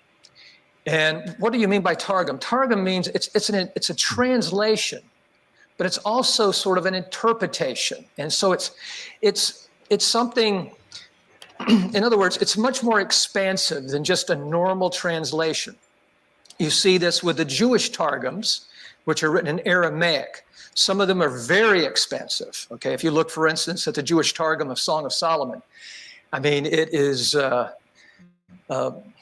it's telling you the whole history of Israel, basically. Okay, that's what it's doing. So it's very expansive. Okay, the Septuagint, you get some of that as well. In some places, like the Pentateuch, you get a pretty strict translation. But in other places, it becomes very expansive and very interpretive. And I'll go into more details about that in a minute. But it was recognized even by the Jews, because many Jews use the Septuagint. And in fact, they're the ones who created the Septuagint. For Jews who were living outside of Israel, this would be something where they could understand the Bible. And so that's where, I guess when I listened to this, I was like, I'm in disagreement with that. And so to me, this guy seems to think that the Septuagint was before Christ. But later on, other people will say, well, what about this alternative view of seeing that it's after Christ? Now, that's where, when I first listened to this, my alarm bells were going off a little bit. And I was thinking, well, he's not really in complete agreement with Jeff Riddle and these other guys. But I thought, well, they've just invited people to come in and give their opinions, which I think it's very bold. I usually take my hat off to people who do that when you've got, 3 or 4 different ways of looking at things, and people can later on talk about it. So this, to me, this is out of all the people who spoke at the conference, this is probably the one that I was not gelling with the most. The other ones, I'm like, oh yeah, I've heard that. It sort of agree with what I already think. But what it does, it makes us go, okay, well, how can I prove that? How can I prove that it's just an AD document, not a BC? And so it's something that sharpens your apologetic. They wanted their... And the thing is, too, the Trinitarian Bible Society, they say that the Septuagint is a BC document. If you look at what they're saying on their website, they have articles, what is the Septuagint? And they pretty much say what this guy's just said. So and they're Textus Receptus people, they're King James people. So it's not like we just have this whole cohesive, King James, Textus Receptus, a Masoretic text community, and we're all in agreement. No, there's internal issues that people are chatting about and talking about and studying through. And so I'll run into people who just say, yeah, the Septuagint is this old and Jesus used it. And I'm like, in the back of my mind, my alarm bells are going off, but they hold to a TR position. They, that's just the way things are in life. People to understand the Bible, you see. And so it's very important. And of course, for Christians, because again, the Christians, they were not well versed in Hebrew. They knew Greek well, and therefore they needed the Bible in their language. But yet they all recognize, both Jews and Christians, the shortcomings of the Septuagint. And so in ancient times, they had what they called revisions and recensions of the Septuagint. And so first 3 that I'm going to mention to you, the first 3, they call them revisions. Now, really, there's not much difference between a revision and a recension. A recension is supposed to be a revision more thoroughly completed, but practically speaking, they're the same thing, okay? But it's pretty nice to separate these things into revisions and recensions. It's just easier for us to categorize certain things in that direction. So revisions, there's 3 major revisions. These are Jewish revisions. The one is called Aquila, and it was basically a word-for-word translation, according to Jerome. And Symmachus is the other. He is more of the opposite. In other words, it's more of a paraphrase, okay? I would call it the Living Bible version, but you get what I'm saying. And then finally, Theodotion. And it's Theodotion, that's the one that in the ancient times was probably the most the one that was most accepted and one that I thought was the best. Theodotion was a nice in-between. It wasn't quite Aquila. Aquila was so literal that it was that a Greek would have a hard time following Aquila. Symmachus, well, that was just a little bit too much, a little bit too interpretative, and therefore Theodotion was probably the best, okay? Then there were 3 unknown revisions that Jerome mentions. And again, we don't know the names of these, but apparently they were used, they had high authority by the people. Then there were 3 recensions. And these recensions are made by Christians. Okay, it looks like they're Christian recensions. Okay, so I'm just going to show you a picture, which I guess as we go along, we'll get familiar with who these people are. So he mentioned Symmachus, Aquila, and Theodotion here. So so we see here that their editions lost. So some of these are getting told from the point of view of historians. So Josephus talks about things. So then we see the hexapla. So we see Aleph, that's Sinaiticus. We see the Peshitta here, the Harclean, the Palestinian, the Lucian. And so, yeah, I guess what I should really do, instead of just rushing through and we don't look at who these people are, what I'll do is I'll just quickly go to the Wikipedia page on who these people are, like Aquila. We'll read through it. So we'll just, some of you guys know exactly who these people are. I'm like, oh, who's Symmachus? I've heard the name, but I don't know who he is. So we're going to go through that. So actually, yeah, I'll quickly show this. So this is the letter of Aristeas. So this is that's the picture I showed you before of the 11th century in the Vatican there. So I'll just quickly pop that up. So it's a Greek letter. That's 11th century though. Okay, that doesn't mean that it's not accurate. Doesn't mean that it's fake. It's just 11th century. I think it's fake, but that's what they've got in the Vatican there. Here's a Latin translation with a portrait of Ptolemy II on the right. So this is around 1480. So let's have a quick look at that one. Okay, so that must be, yeah, there it is, Ptolemy. And it's got the letter there, so no doubt it's a lot bigger than just that. But I just thought I'd show you, and maybe we'll just read through the first bit of the letter of Aristeas, okay? So we want these videos to be educational, not just to just go over the, it's not a marathon where we're just trying to finish, or we want to stop, we want to think about things, we want to go, okay, let's drive, 10 kilometers and stop and camp the night here. I'll talk about this thing and then we'll move on and we'll discuss this thing rather than skipping over things and forgetting. So the letter of Aristeas to Philocrates is a Hellenistic work of the 3rd or 2nd century BC, considered by some biblical scholars to be pseudepigraphical, so a falsely attributed work, so something that he never wrote. But that was quite common in the ancient world. People sometimes would even just use the name of famous people, put it on top of their work so everyone would read it. I guess, if you're a band and you just, people didn't know any better and you just put, Phil Collins on there and people go, wow, I want to listen to that.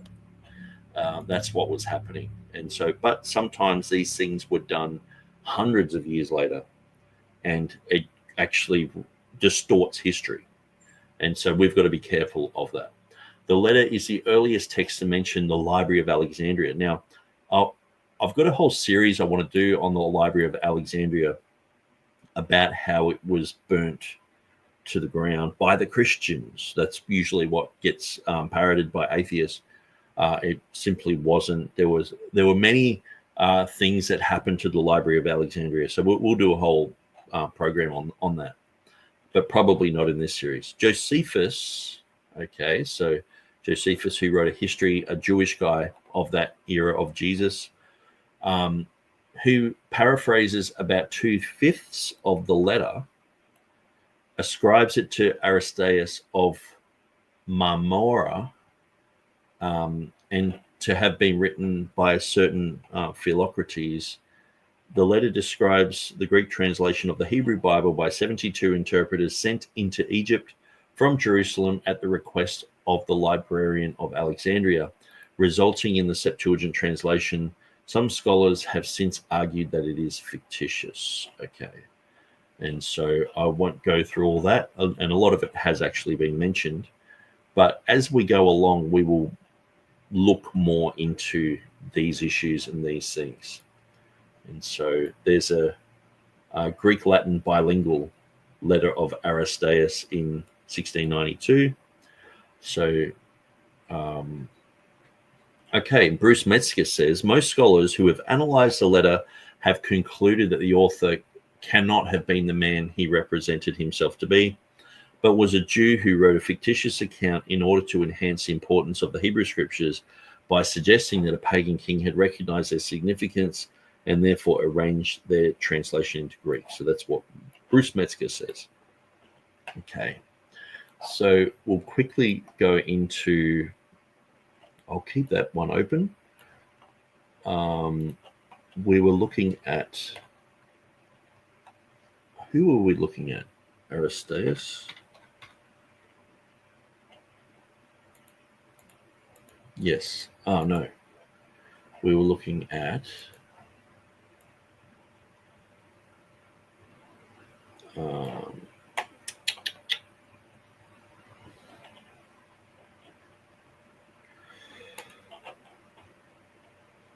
okay, is that the right article? Yes, it is.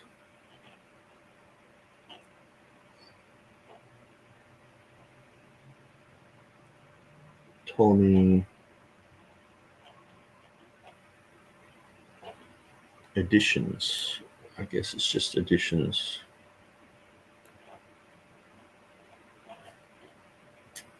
Well, while I'm looking for that, I'll just keep playing. Okay. The first one is called the hexaplerik. This comes from the hexapla, and I'll say something about that in just a second. This comes from Origen. And Origen put him in the early 200s. It'd be a good place to put him.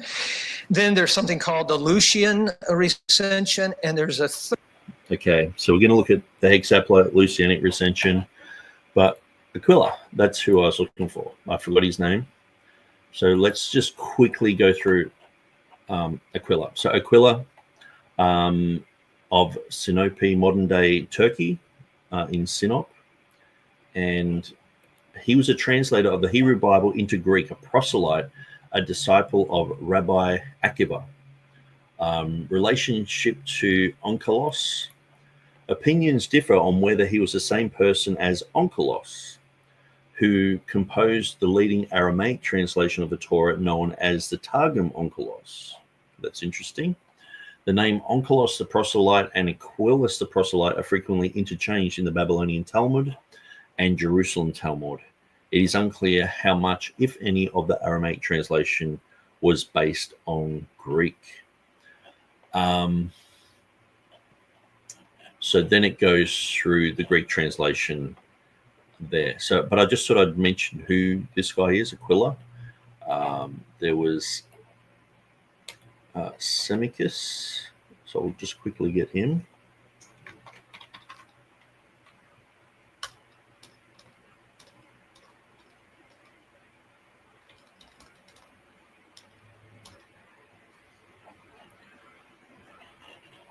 Semicus, here we go. Semicus, late 2nd century AD, was a writer who translated the Old Testament into Greek. His translation was included by Origen in his hexapla, so we're going to look at those two things as well. And Tetrarapla, that's interesting, which compared various versions of the Old Testament side by side with the Septuagint. Okay, Some fragments of Symmachus's version that survive in what remains of the Hexapla inspire scholars to remark on the purity and idiomatic elegance of Symmachus's Greek.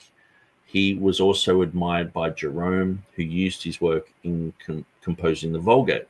So we've got to be careful about that type of statement, because at times when it's like, okay, well, they were using the Greek translation to do the Vulgate, the Greek Old Testament, but it's pretty clear that Jerome went to the Hebrew, and so we've just got to be careful about these type of statements, because we know for a fact that people say, well, the King James has Latin isms in there. They just got the Latin Bible and just translated it straight in. And when you look at the Hebrew or something, no, that's what it means. When you look at the Greek, you're like, no, that's what it means. So people sometimes are just trying to put into history what's happened, and it's just not accurate.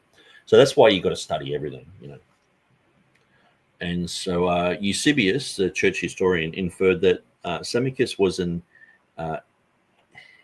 Ebionite, but this is now generally thought to be unreliable. The alternative that he was a Sumerian who converted to Judaism. Okay, so he lived around that time, so that's Symmachus. So let's have a quick look at Origen, because he just got mentioned.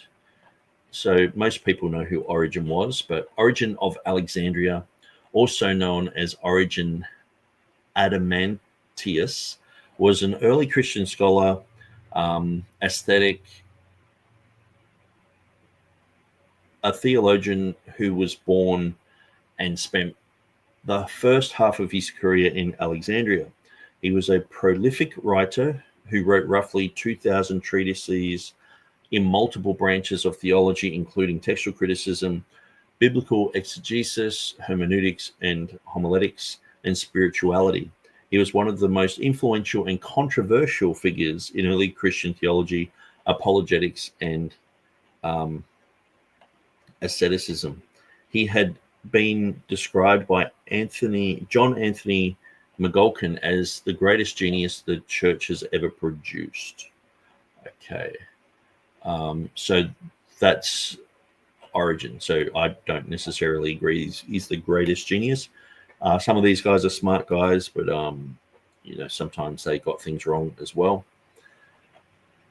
And then we're looking at the Hexapla. So what is the Hexapla? This was done by Origen, and the Hexapla so basically Hexapla just means 6 columns. Okay. It had the Hebrew consonantal text, the secunda, which I think is just Italian or Latin for the second, the Hebrew text transliterated into Greek characters, including vowels. So that's interesting. The Hebrew text just transliterated into Greek. So I guess that's like if we're doing a study Bible, sometimes we might look at Matthew 1 and it has, Vivlos in the Greek, but we put it in like English phonetics, VIV with a dash LOS with a little apostrophe, and just so people can know how to pronounce it. So that's interesting. The translation of Aquila of Sinope, I think it's Sinope, how you would say it, into Greek. The translation of Symmachus, the Ebionite, into Greek. So those two guys we just looked at. A recension of the Septuagint. So this is the one that I believe was popularized. This became basically the Septuagint that spread. The recension of the Septuagint with 1, interpolations to indicate whether Hebrew is not represented in the Septuagint, mainly from Theodosian's text. So we'll look at Theodosian as well because he got mentioned, and marked with asterisks and indications using signs called obli, or singular obolus, and of where words, phrases, or occasionally large sections of the Septuagint do not reflect any underlying Hebrew. Okay. Then the 6th column was a translation by Theodosian into Greek mid-2nd century. So let's have a look at Theodosian. Let's have a quick look at him. Theodotion was a Hellenistic Jewish scholar, perhaps working in Ephesus, who in AD 150 translated the Hebrew Bible into Greek. Whether he was revising the Septuagint or working from Hebrew manuscripts that represented a parallel tradition that has not survived is debated. In the 2nd century, Theodotion's text was quoted in the Shepherd of Hermes and in Justin Martyr's dialogue with Trypho. His finished version, which filled some lacunae in the Septuagint version of the book of Jeremiah and the book of Job, form one column of Origin of Alexandria's Hexapla, AD 240. Okay. The Hexapla, now only extant in fragments, presents 6 Hebrew and Greek texts side by side, 2 Greek versions by Aquila and Symmachus, and Theodotion's version following it, apparently reflecting a contemporary understanding of their historical sequence. Theodotion's caution in transliterating Hebrew words for plants, animals, vestments, and ritual regalia, and words of uncertain meaning, rather than adopting a Greek rendering, gave him the reputation of being unlearned among more confident post-Renaissance editors such as Bernard de Montfaucon. Okay, so that was all technical. Let's continue on with what is being said. Third, that's very controversial. Many people believe it doesn't really exist, the Hicentian recension. Others, though, believe Vaticanus is part of a Hicentian recension. But again, these things are quite theoretical. But these recensions, again, they look like they're Christian recensions and of the Septuagint. Now, I mentioned these because they usually are associated with something called the Hexapla. The word Hexapla is a project that Origen put together. It was a massive project. It was believed that it was never copied, except for what they called the 5th column. I'll describe that in just a second. But it was a massive project. And what he did is, it's called Hexapla, which means like 6-fold. And the idea is there are 6 columns. And what he wanted to do was to basically, again, correct the Septuagint to get it closer to the Hebrew Old Testament, okay? So all of these things, the Jewish revisions and the Christian recensions, they all had the same goal, to try to get the Septuagint more in line with the Hebrew Old Testament, because they recognized it was the Hebrew Old Testament. This is the scriptures. The Septuagint is a translation of the scriptures, okay? And not viewing the Septuagint as the Bible, as it were, okay? So in the he had 6 columns. The first column is the Hebrew. The second column is a transliteration of the Hebrew into Greek, so that what it would be is, if you were to pronounce the Hebrew, what would it sound like in Greek? That's what they would write in the second column. So if you pronounced the Greek, it was supposed to sound like the Hebrew. So it's a transliteration. The third column is Aquila, the very literal translation. Again, it's hardly be able to read it in Greek, probably, as they say. Then you have the fourth column, that's Symmachus. Let me skip the 5th column for just a second, because that's Origen's real column right there. And the 6th column is Theodotion. But the 5th column, this is the key column, because this is Origen. And what he's doing is he's bringing the Septuagint together.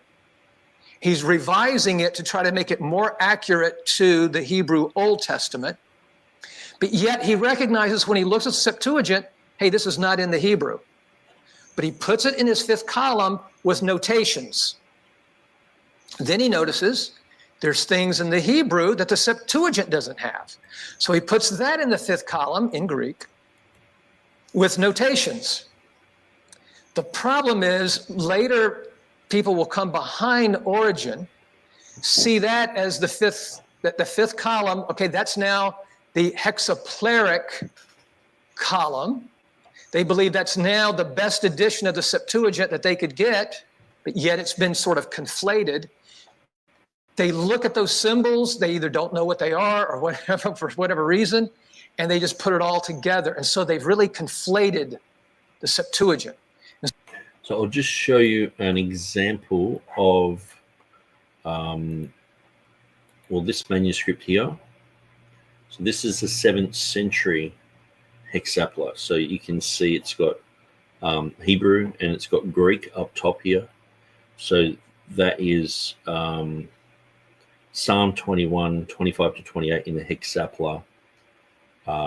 This is the Cairo Geniza parchment. And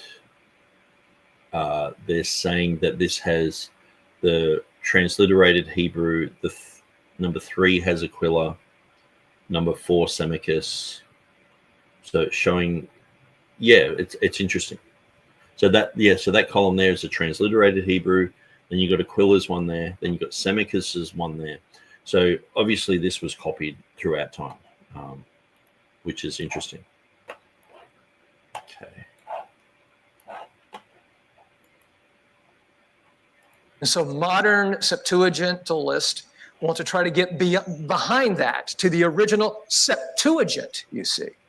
So in one sense, Origen made the work of trying to get back to the original Septuagint much more difficult, okay? Now, he didn't intend to do that. He wasn't trying to mess everything up. He was trying to do something just the opposite. But sometimes the best intentions don't always get it done. And so there you go. Okay, so anyway, that's that story there. The father of modern Septuagint studies is a man named Lagarde. He's a German, though his name to me looks more French.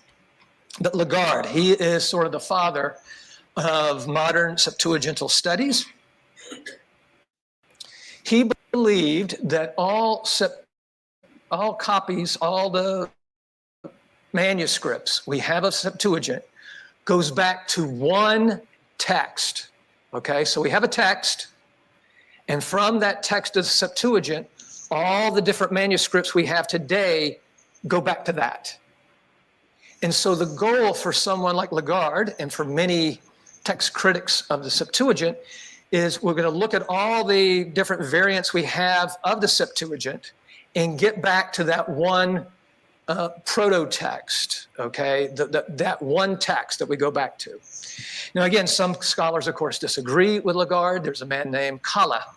Okay, so let's look at Paul de Lagarde. Paul Anton de Lagarde, 1827 to 1891, was a German biblical scholar and Orientalist, sometimes regarded as one of the greatest Orientalists of the 19th century.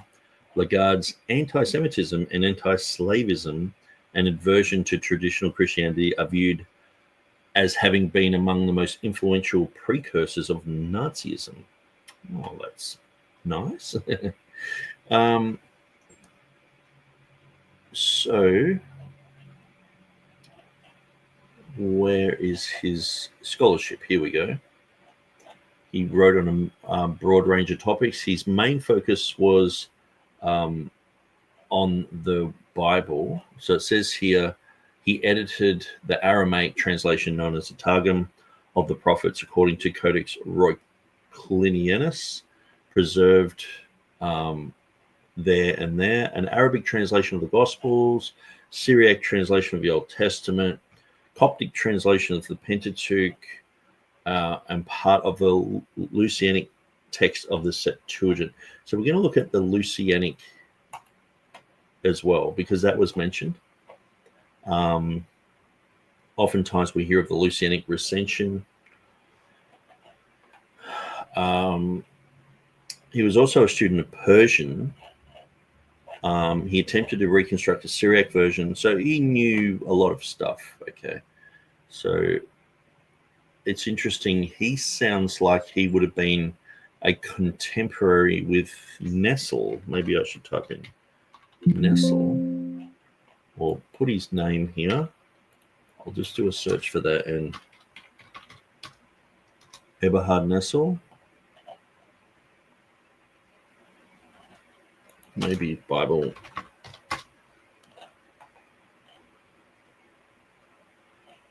Okay.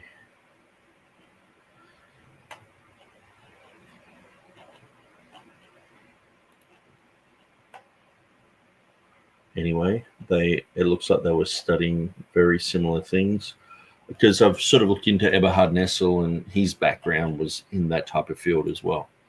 But anyway, let's look at Lucian, or Lucian as he's known. Lucian of Antioch, known as Lucian the Martyr, was a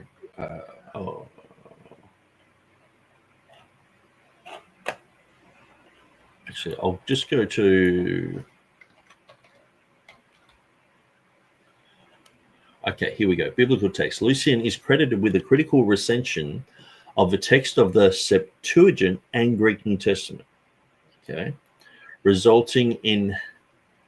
resulting manuscript was popular in Syria, Asia Minor, and Constantinople, and was later used by Chrysostom and the later Greek fathers, which lies at the basis of the Textus Receptus. So, you know how you hear people say, "Oh, the Lucianic recension of Westcott and Hort." Apparently, this is the guy. However, Lucian took it upon himself to fix the manuscripts he received, saying he was correcting errors that had snuck in over time. He undertook to revise the Septuagint based on the original Hebrew. For this, he received criticism. Jerome mentions that copies of his work on the Greek Old Testament were known in his day as exemplaria Luciana. But in other places, he speaks rather disparagingly of texts of Lucian. Jerome also wrote, "This testament certainly differs in our language and is led in the way of different streams. It is necessary to seek the single fountainhead. I pass over those books which are called by the name of Lucian and Hesiricus, for which a few men wrongly claim authority, who anyway were allowed to revise either in the old instrument after 70 translators, or pour out revisions in new, with the scriptures previously translated into the languages of many nations. The additions may now be shown to be false. In the absence of definite information, it is impossible to decide the merits of Lucian's critical labors. The 6th century Galatian decree, a work of the Latin Western Church, rather than the Greek Eastern Church, where Lucian's work was more popular, contains a list of apocryphal books to be avoided by Catholics. It includes the Gospel, which Lucianus forged. Modern scholars mark Lucianic recensions with an L to indicate that when variant readings arise, they may have been from Lucian's adjustments. He integrated a number of important minuscule manuscripts of 3rd Maccabees. Okay, so just quickly, he was a Christian presbyter, theologian, and martyr. He was noted for both his scholarship and his ascetic piety. So he died in 312. Okay. So he is the one where they say there was a recension. His text was used and popularized, and that basically became the Byzantine text. Okay. But he had work on the Septuagint as well. So let's continue. Kalle, another German scholar who believed just the opposite, that you had a multiplicity of manuscripts, and either one of them became the Septuagint, or sort of a collection of them became the Septuagint. That to him, text criticism of the Septuagint would be virtually impossible, because you're going from the many back to the many. And so what you would have you would have virtually you could not do what's known as text criticism if you go with Paul Collins' view. But with Lagarde's view, you could try to, at least on a theoretical level, get back to the original Septuagint. Now, there was different presuppositions that Lagarde had and principles, and I don't have time to go through them all. Let me just tell you a couple of the most important principles he did, that he said. One was that all the manuscripts we have of the Septuagint are defective, okay? They're not pristine, they're not pure, there's not a pure text, even though in many modern editions they'll use Vaticanus, and he would, I'm sure, say, yeah, that's the best one, but yet it has problems too. It has problems as well. And of course, he'd especially point at Isaiah and Joshua or Judges and say, look at there, see, there's problems here. And so Lagarde believes that that's why we have to use the eclectic method. There's not a pure text. Therefore, we must choose from the text that we have to do the best we can to get back to an original Septuagint, okay? And then his main principle was this.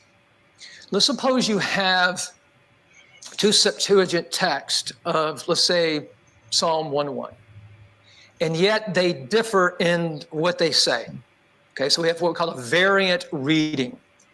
Okay, one manuscript reads A, one manuscript reads B.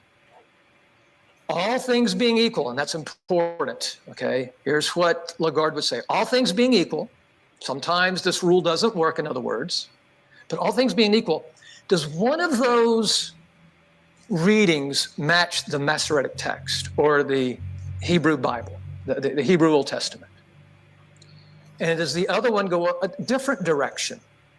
The one that goes the different direction is what we're going to choose for the Septuagint. Because the theory is, and I think he's correct on this, the Septuagint editors always wanted to go the direction of the Masoretic text. They wanted to go the direction because they recognize it's the Hebrew that is the Bible. So naturally, scribes, if they're going to correct one direction, they want to correct towards. So they are, what Lagarde is saying here is he's saying, listen, they're always going to, all things being equal, they're normally going to go the way of the Hebrew. And for this reason, to restore the original Septuagint, we want to go the other direction. Okay, so that's a very important principle that he has. And again, I think that it's a good principle in the sense that they are admitting, again, it's the Hebrew. That's the scriptures, you see, that's the scriptures. Let me give you Lagarde's conclusion, though, and it's very important. He says this, even a critical text, and again, he's talking here about an eclectic text, even a critical text, when reached by these and other means, will not be free from the element of uncertainty. He recognized that his critical text, as all critical text, okay, they are not free from uncertainty, okay? These are the opinion of certain scholars. I taught at a seminary, a major seminary, for 22 years. And if you were to put the critical text before most students, they would naturally believe that's it. You know, and you'd have to say to them every once in a while, no, wait a minute, guys. These things are scholarly creations, you see. They're not, this did not come from Sinai, okay? This is not inerrant. This is the opinion of men. Yeah, but they're real smart men, but they're men, okay? And so there is errors involved in this, okay? And again, Lagarde recognized this as well. Okay, just very quickly, the contents of Septuagint are the same books we have in the Protestant Old Testament, but also they have deuterocanonical books, those accepted by Roman Catholics and the Eastern Orthodox churches. So this is very important because you're going to come across many people like Sam Shamoon, Jay Dyer, many Orthodox people, Roman Catholic people, who will say that these are legitimate books that we should be reading. We should be following their readings as if it's scripture. And this comes from the issue of the Septuagint as well. And so there are some books that have just been completely left out. There are some books that are seen as scriptural by these groups, but this will cause, because there's so many people who believe this causes us to just have this perpetual rubbing up against certain scholarship. It's a bit like the Mormons. They're going to be there. They're not going to, or they do change. They're a cult, and so sometimes they just morph into something weird, but or weirder. But they're just going to be there, and you're going to have to deal with that, and you're just going to have to learn how to preach to them and learn how to get people out of that and learn how to have an apologetic against what they're saying. So it's the same with the extra books that are in the Septuagint and in some of these Old Testament versions and things like that. We've just got to be careful that we're not seeing these as legitimate scripture, and we've got to put them in its right context, in its right place, hold them at arm's length and study them. Yes, look at them, but develop opinions that are based upon scripture and are based upon logic and reality, rather than just church tradition. Books like Tobit, Judith, Esther with additions, 1st, 2nd Maccabees, Wisdom of Solomon, Sirach, Baruch, Letter of Jeremiah, Daniel with additions. And there's other deuterocanonical books, these that only the Eastern Orthodox Church accept: the Prayer of Manasseh, 1st Esdras, 3rd and 4th Maccabees, Psalm 151. And then there's an apocryphal book, the Psalms of Solomon, that neither the Roman Catholic nor the Eastern Orthodox Church, but yet is in the Septuagint. Of course, the acceptance of the Septuagint, the Eastern Orthodox churches to this day consider it their Bible. Now, when you read them, and I was reading them in preparation for this, it's sometimes confusing. Sometimes they'll say, no, this is the Bible. And then they'll say, no, this is the inspired translation. So sometimes they'll say it slightly differently. But to them, the Hebrew Old Testament is really secondary.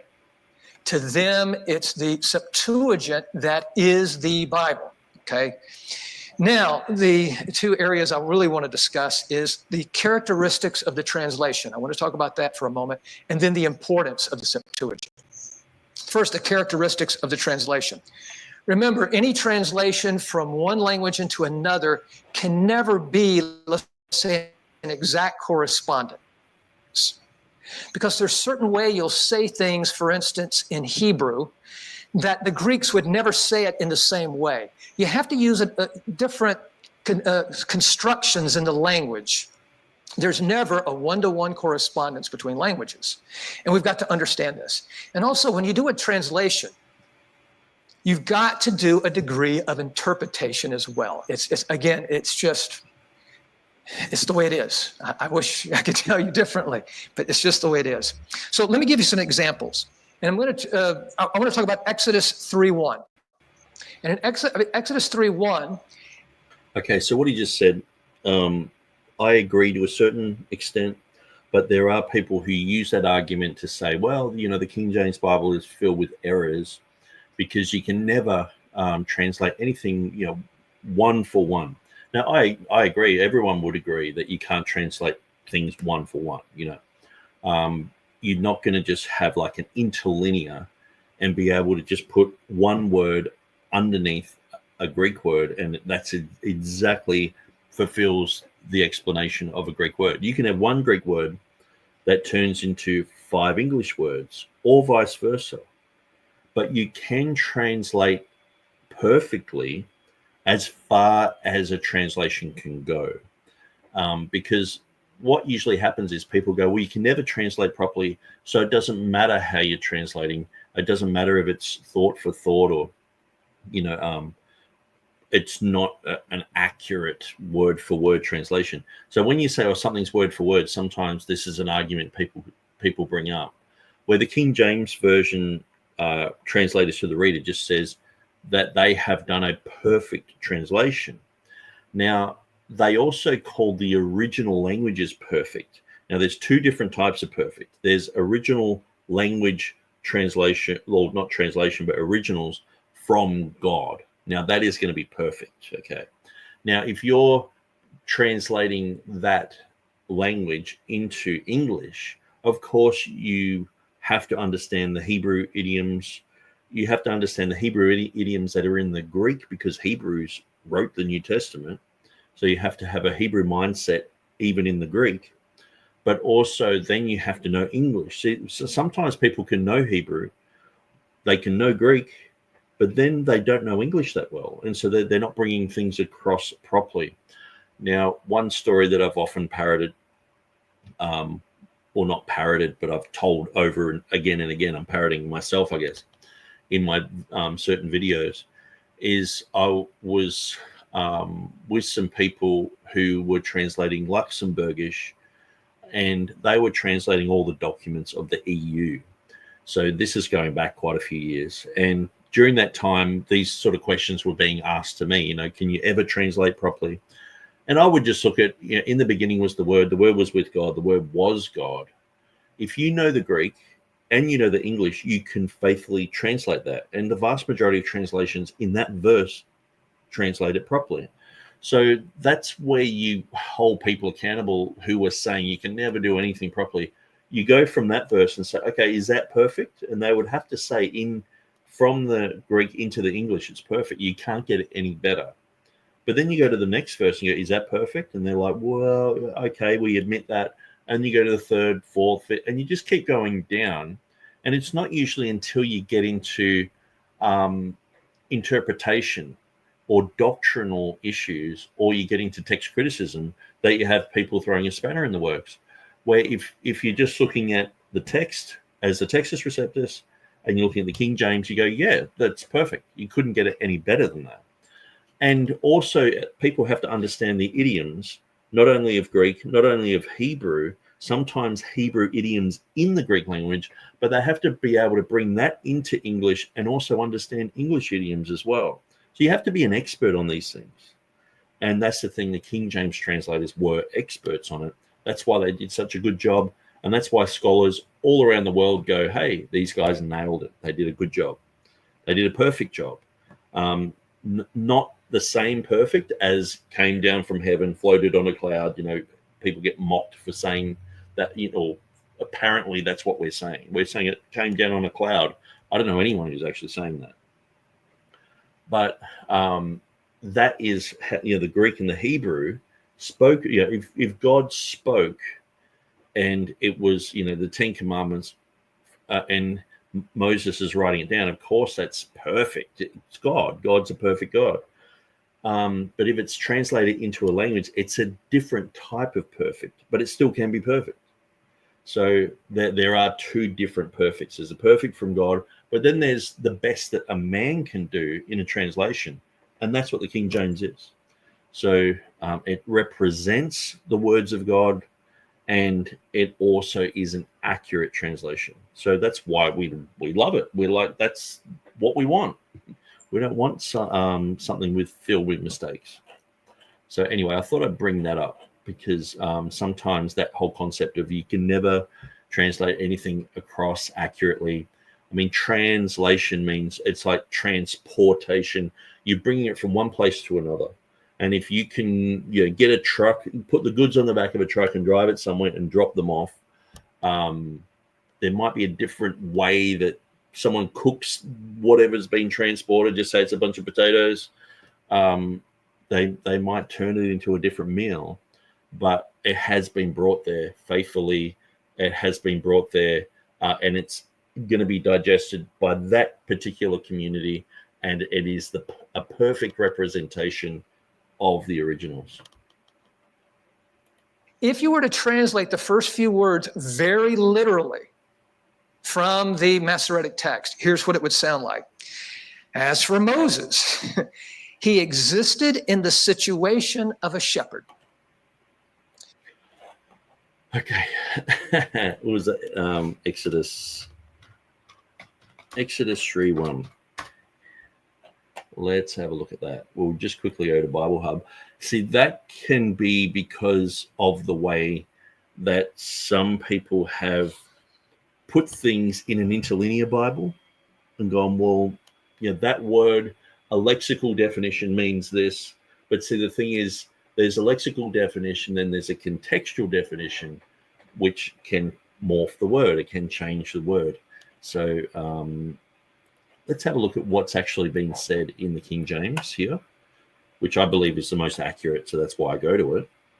Now Moses kept the flock of Jethro in his father-in-law, the priest of Midian, and he led the flock to the backside of the desert and came to the mountain of God, even to Horeb. So that's Exodus 3:1. Now let's just sort of rewind it here a little bit. Okay.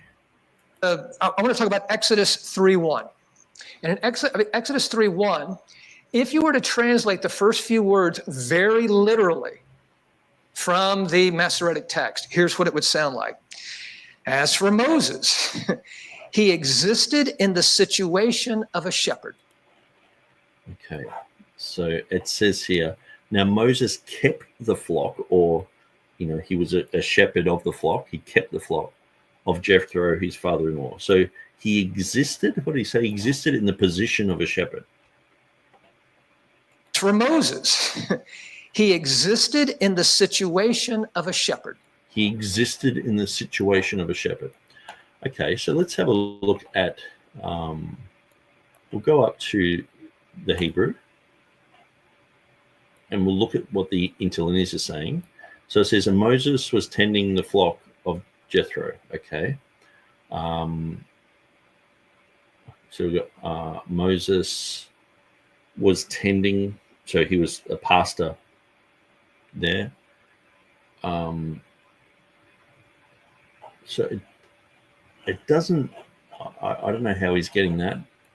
It's not really sitting that right with me. But let's go down and have a look at some of the other material. Okay. And Moses kept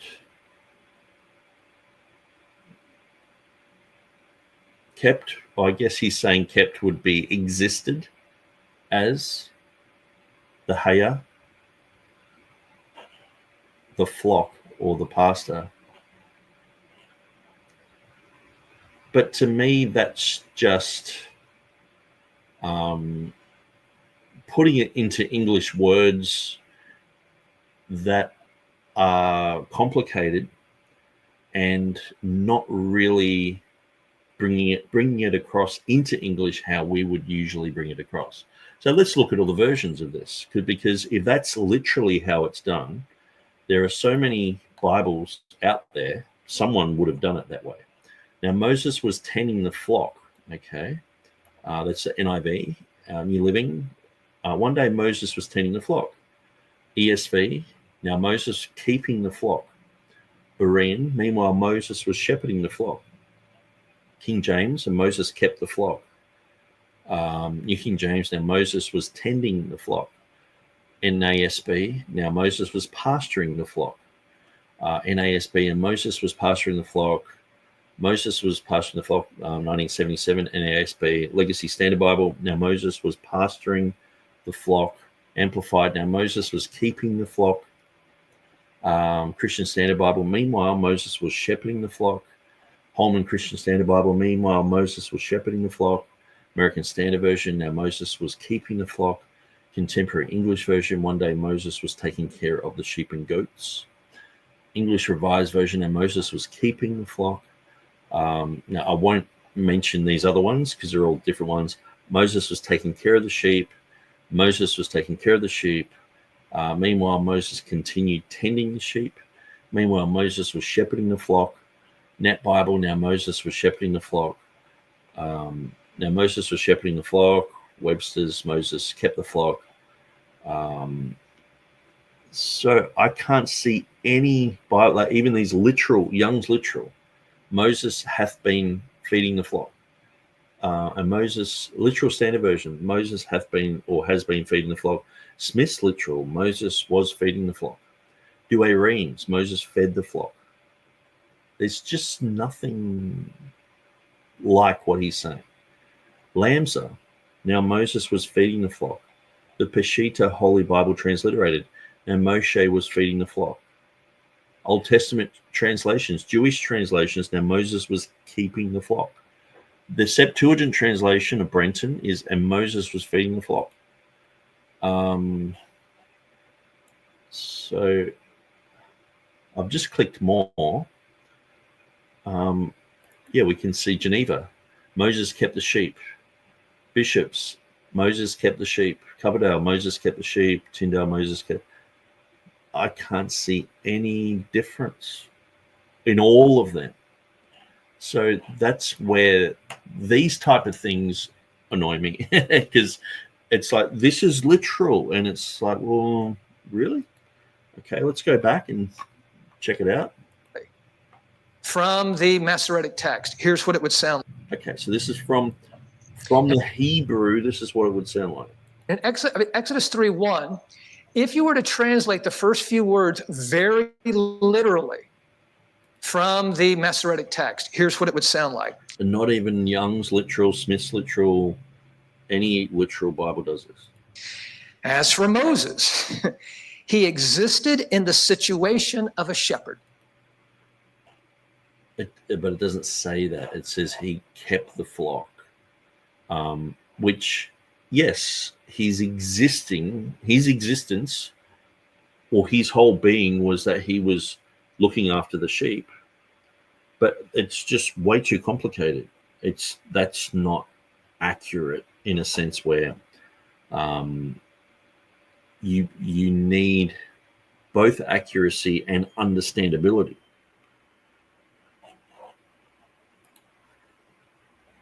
Now, I would not translate that into English because people would read that and go, "What is that?" You see, it doesn't sound right for us, you see. But in Hebrew, that's what it says. And even the Greeks, they would see that and go, that's not going to work for my Greek reader. And I can't see here how the Hebrew would warrant that, okay? So you can sort of forget the Moses bit because that's just a proper noun. Okay, you got haya, to become, to exist. Okay, he's tending, was pasturing the sheep.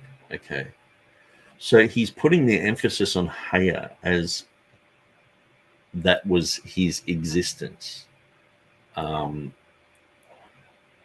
So I know I'm harping on this a little bit, but they're going to say, existed in that's what it would sound like.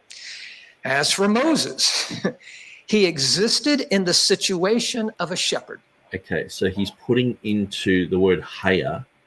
He existed in this situation. He existed. So let's look at haya. It's very closely related to hava, where we get our word Jehovah.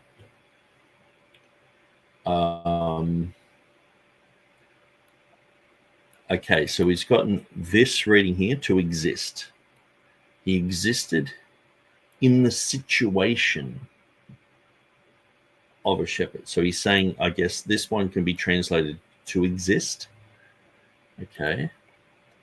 In the situation, so he was tending, that's the situation that he was doing.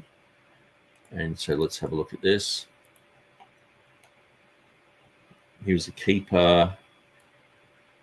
They look like they're all related to being a shepherd. Some of them don't, whom he had used as his friend. Okay, so I guess in the context, it is a shepherd because of the flock there. Oh, here we go. To shepherd, to tend, to pasture, to feed, to tend, to flock, to associate with. Okay. It's very hard to get what he's actually saying there. Like you have to really stretch haya right out. and was tending the roe, you have to extend that out. And Moses was existing the haya in the situation where it was tending, the flock. He was a shepherd. So, to me, he's just complicated everything, gone to the most complicated way of determining these words instead of keeping it very simple. And so I guess he's just bringing forth an example, but sometimes, this is what pastors do. Many sermons I've heard, people just sort of talk about Greek and talk about Hebrew, and when you do a study on it, you're like, usually it's like I almost default to the fact that they're wrong, because this here, there's not one single translation that has this, and he even said he wouldn't translate it that way. And so I'm sort of like, how can you get to that? Like, I think even if we're like, I know I'm sort of pushing the barrow a little bit, but let's look at commentaries and just see if people are talking about that. Moses kept the flock. Moses, we'll just look at some of these, because some of these are quite academic.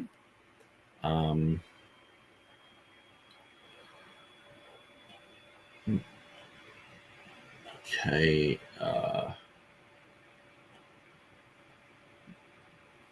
Moses was keeping the flock. At Horeb, he was feeding them.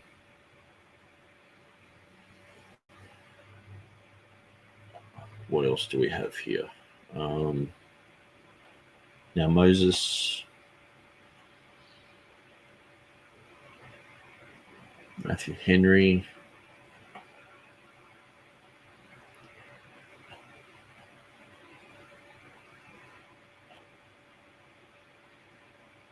Now Moses kept the flock. This employment he had entered on in furtherance of matrimonial laws.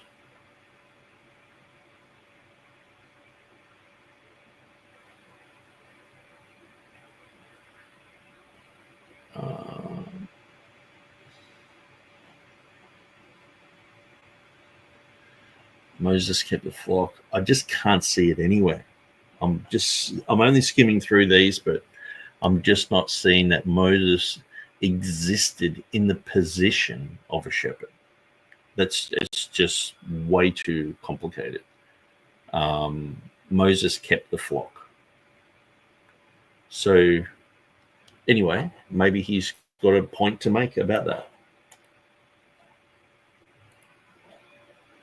Now, I would not translate that into English, because people would read that and go, "What is that?" You see, it doesn't sound right for us, you see. But in Hebrew, that's what it says. And even the Greeks, they would see that and go, that's not going to work for my Greek reader. And so what they're going to say, they translate it, Moses was shepherding. Brilliant. That's exactly right. That's what you have to do. You can't just literally sometimes you can. But even languages that are very closely related, like Greek and Latin, they can't do participles exactly the same, okay? And so Latin sometimes has to use like relative clauses to do certain Greek constructions with participles, because they just say, we don't do that. That would not be good Latin, you see. So this is what you have. And so again, you'll see certain characteristics of translating like this. Another one's the Septuagint will fill in small details to make the meaning of the Hebrew clear. You see the same thing in the King James Version. If you look at it, when you read the King James, you'll see italics. So I'll just point out, Christian McShaffrey was suggesting that he thought that Haya to be was left untranslated, and it did seem to be like that here, saying it's untranslated. I guess like knowing that Haya just means be, like to be, and Moses be tending the flock. That, I mean, most of the times that Haya, because Haya is a very common word, to be, to come to pass, to exist, to happen. So it's sort of like, where are we here? Moses, sort of like he was, but in that present tense. So Moses be tending the flock. That would be a very simplified way of saying it. So I think he was trying to complicate it with one way of looking at haya, which is exist here.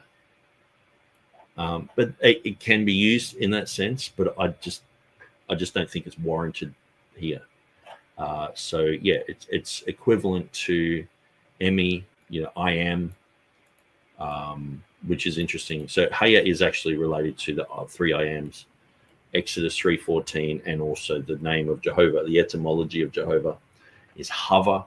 So haya is an older term of hava, which is interesting. So we can see the usage. This is the NASB, but when we look at the usage, here it is, like existed.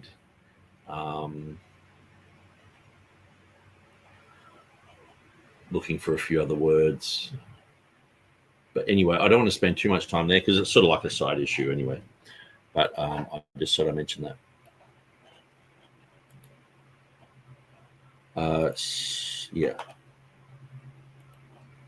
What are those italics? They're additions by the translators to help you to understand the translation better. So they're added words. So yeah, he's going into the italics of the King James, which is interesting. So Stevie says, would be good to go on Dyer's live stream and show why the LXX is wrong.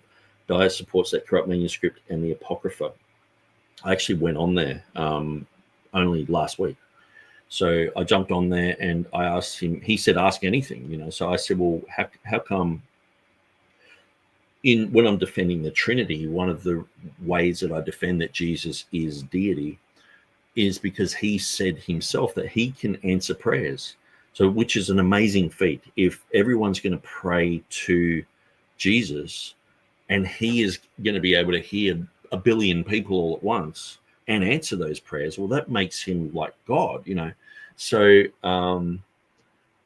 that is one of the proof texts for me to say that Jesus is God, to people who are Unitarians and, Muslims, etc.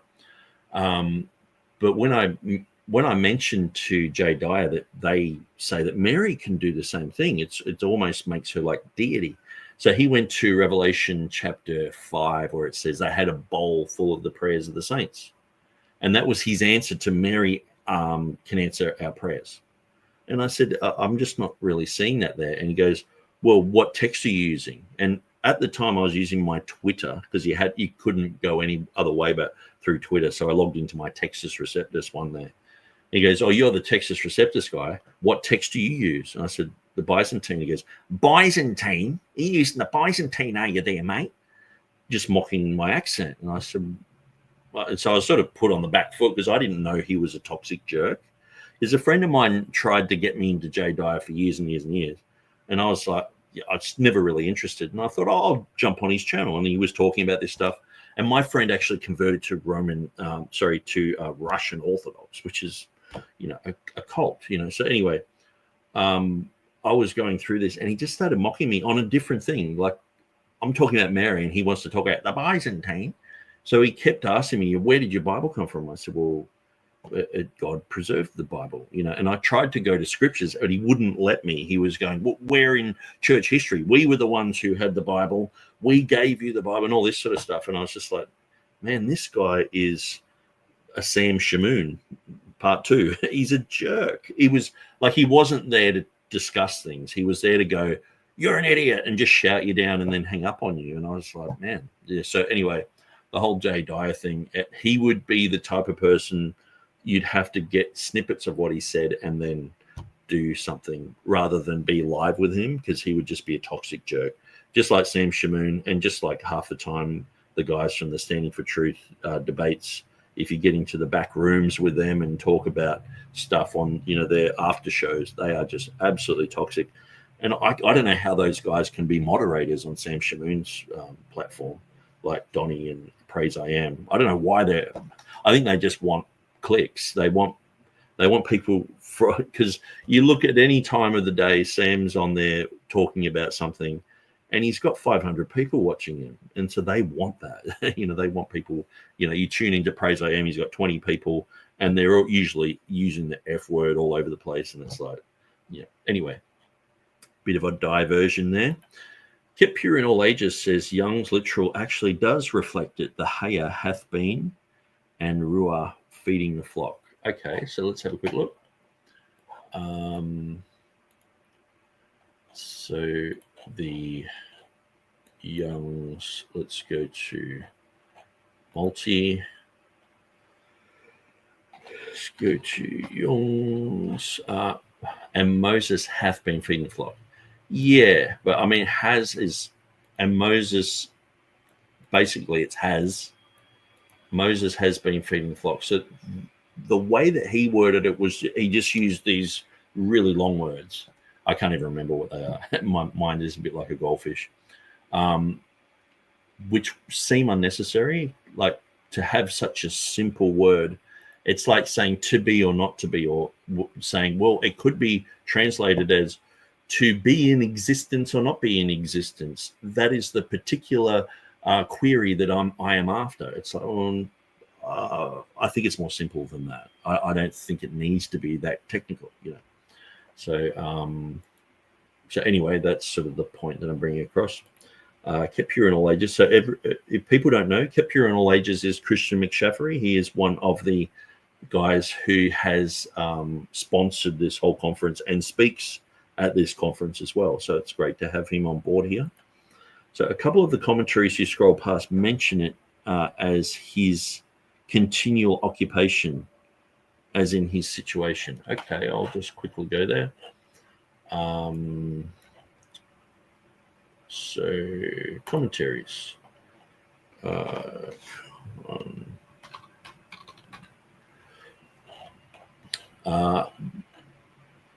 His employment he had entered in on furtherance of his matrimonial views, but this is but it is probable that he was continuing his service now on other terms, like Jacob with Laban. Okay, interesting. And here, okay, I guess this is talking about it. The Delitzsch biblical commentary. So that's interesting, because I think that the guy who works for the Trinitarian Bible Society, Albert Hemd, he has been working on the Old Testament commentary, I think it is, of Delitzsch. When Moses was keeping the flock of Jethro, his father-in-law, he drove them on one occasion behind the desert and came to the mountain of Horeb. Literally, he was feeding. The participle expresses the continuance of the occupation. He was feeding. Okay.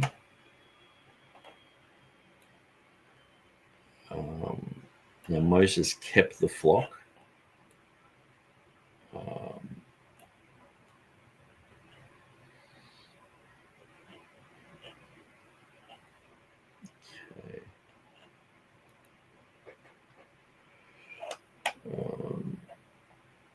Maybe occupation.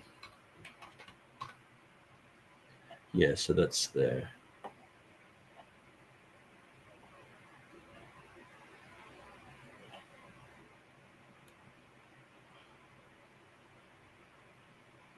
So he was feeding.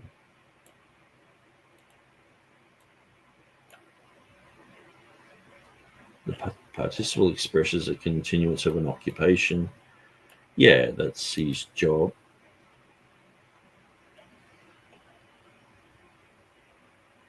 Yeah, well, that's interesting. I'll look more into that. I guess in a way, like I'm not just being picky here. I guess it's probably an example he's just trying to use just to mostly get a point across. But sometimes the examples used are not 100%, kosher. And look, I probably do that myself. I'll try and make a parallel, and I'll say, well, this, could be translated this way, and but I'm actually, that's a side issue. The main thing is what I want to talk about. But when you actually magnify the side issue, it's like, that's not really the best example. So that's all I'm saying. I'm not saying what he said was off the wall or anything like that. It's just, it seems just overly complicated.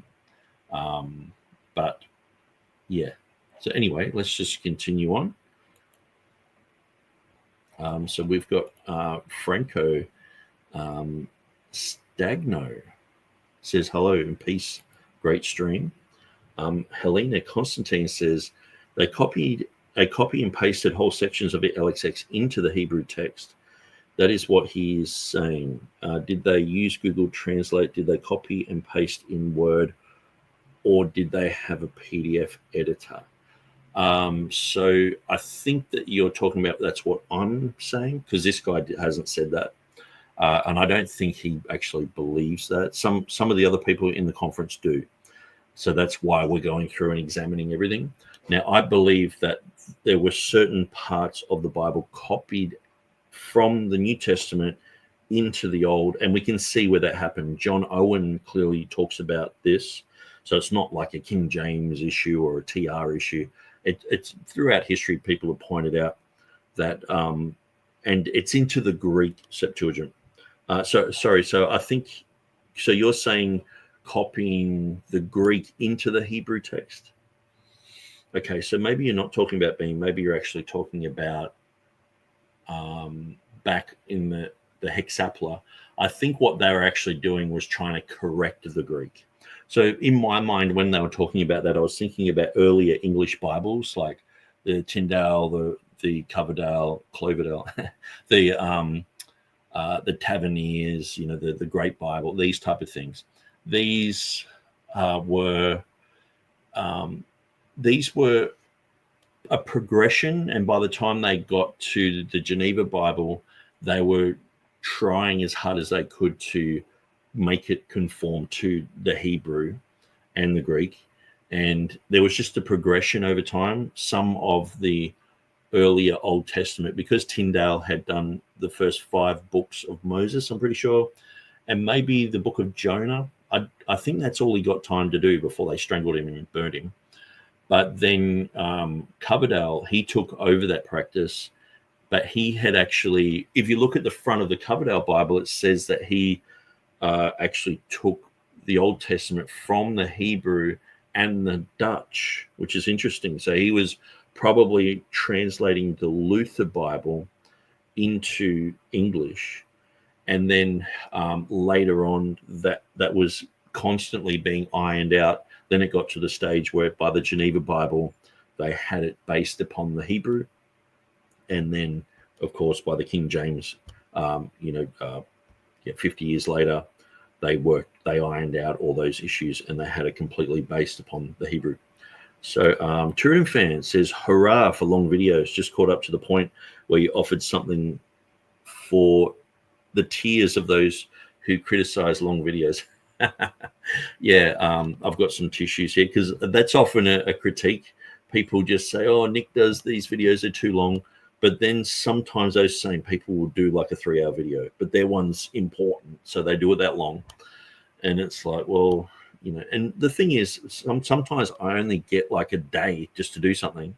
So I have to do everything in that day, or else I just don't get it done. I could do an hour and then maybe do another video, another hour. It's just like, just fast forward it, But yeah, that is probably the biggest complaint that I get. People say I go too long, but it's just one of those things.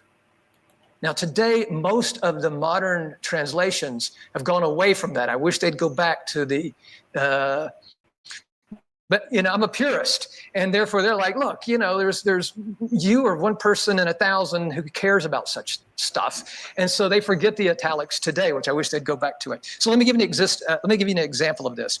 In Genesis 34:10, the Hebrew literally reads, and the land exists before you.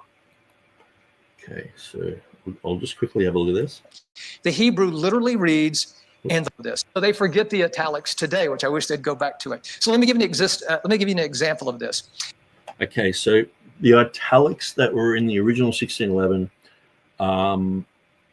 most of the time they were there to show where they had to add extra words to just formulate basic English sentences, to formulate phrases and clauses and things that make up a sentence.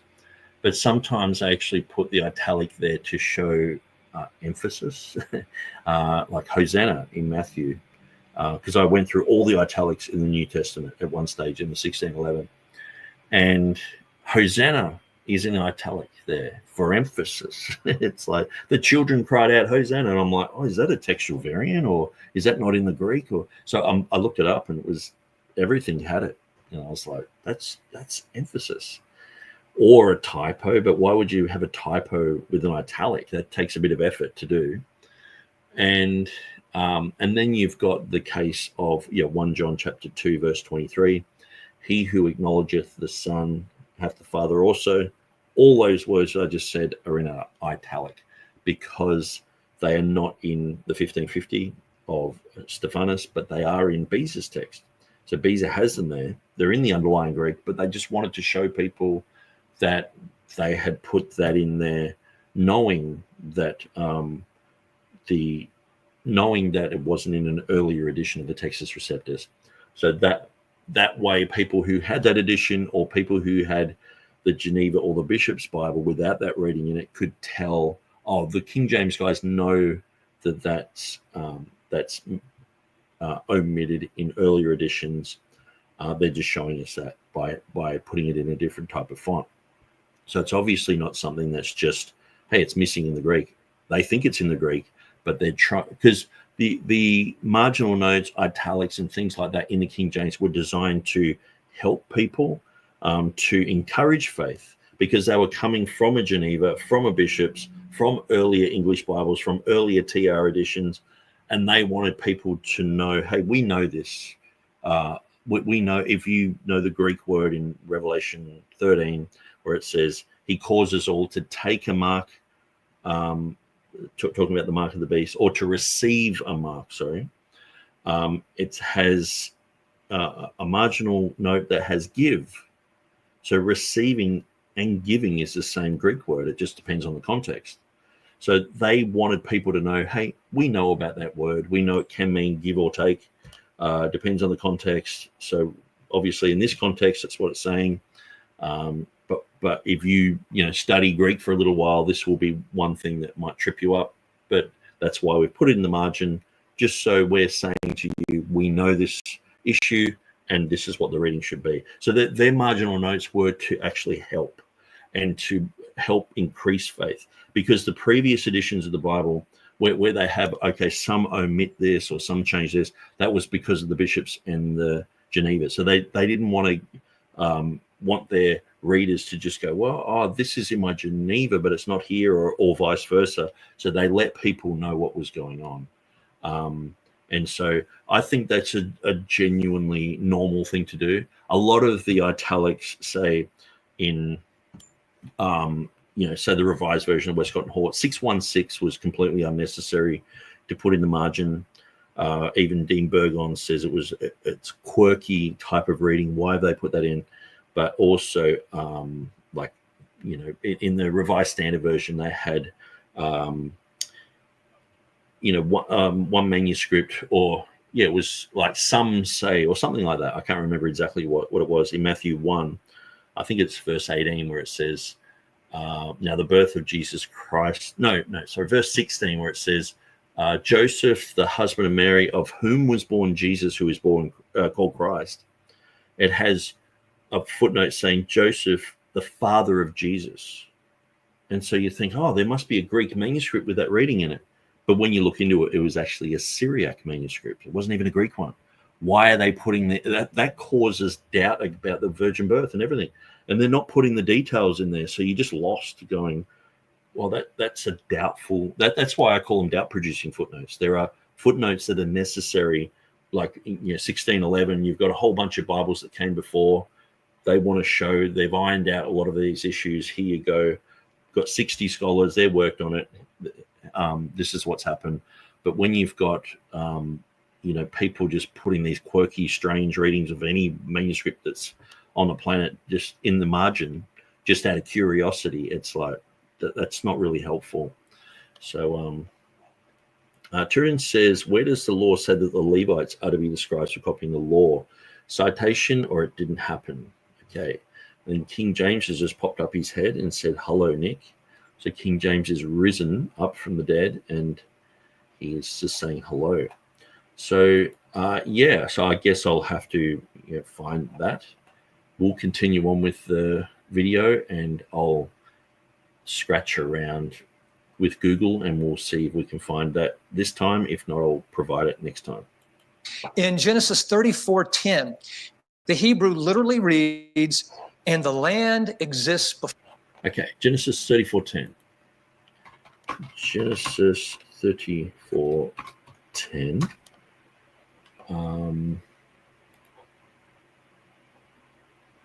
And the land is open to you. Okay, I'll just throw that here. Shut down all these ads. Okay, and ye shall dwell with us, and the land shall be before you.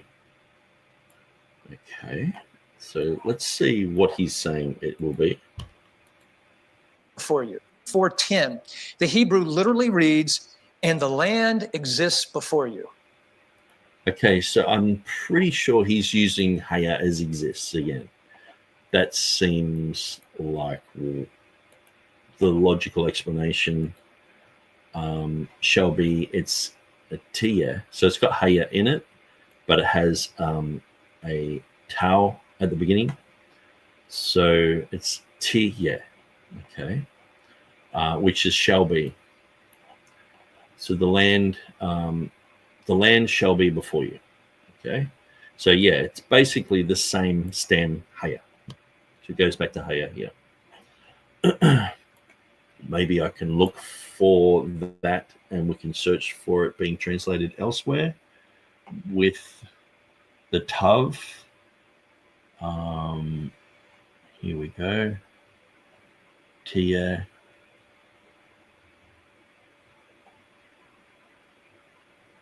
Ti, Tiyun. Looks like that one. 165 occurrences. Let's have a look. Was it Genesis 34? Yeah, here we go. So this is the same one. So we have the Haya here. Taya. So this is where it appears. The vagrant wanderer become the earth. King James shall be. That's the first appearance of that. Doesn't have many King James definitions there. So anyway, it's become, has, shall continue, become, becomes, shall have, become, shall have, become, lasts.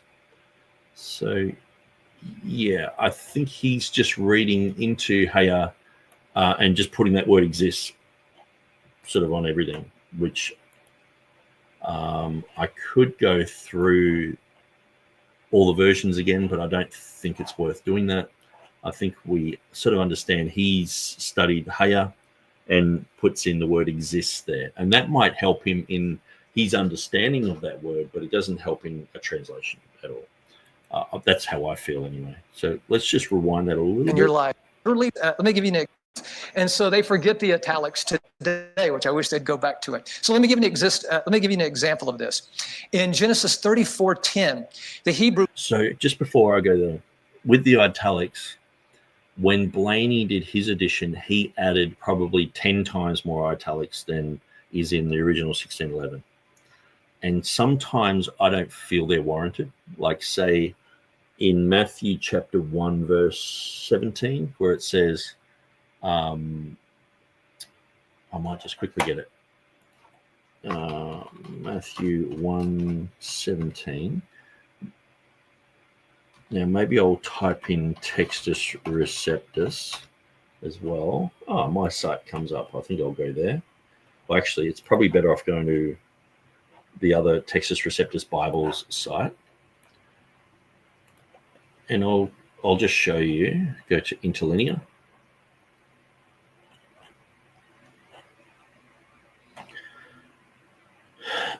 So here we have, my one here. So King James 1769, it has, so all the generations from Abraham to David are 14 generations. And then we see the R here is in italics and the R here is in italics. So you got 3 R's and they're all in italics. Now the 1611 didn't have those in italics. So it's interesting. It's like, well, why, the Geneva Bible, I just don't think that these, I might just quickly go to Bibles online.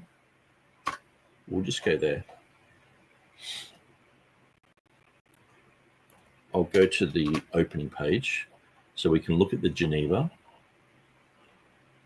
Okay, so it's got this Geneva and that Geneva. So we're sort of doing a bit of a study, so let's just do it. Let's go to Matthew on both.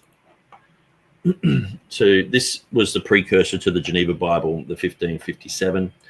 And so if we go to verse 17 here, so it doesn't have any italic. Let's make it nice and big so everyone can see it. So it doesn't have the italic there. All the generations, so it says R14 generations, R14, etc. Okay. In the previous page, it doesn't have the italics for that was the wife of Uriah. Who that was the wife of Uriah. So I don't think they have any italics in this. This was just the New Testament. So then you have the Geneva Bible. Now, this is a 1583, but I would suggest that this is pretty much the 1660, but just a later printing of it. So let's look at what this says. Okay. So, yeah, it has in brackets the wife of Uriah. Okay. Let's have a look at verse 17. Yeah, here we have R in brackets, but notice it's only one R. That's interesting. R14 generations, 14, and because it doesn't have R after that. R14 generations. Yeah, so it just has a comma there. It says, carried away to Babylon, 14 generations. Babylon to Christ, it doesn't say R14. It's got a comma. That's interesting. So if we just go back to where we were here, first edition of the King James, we'll go to Matthew. We can see what they had there. So if we look at the italic here, that had been the wife of Uriah.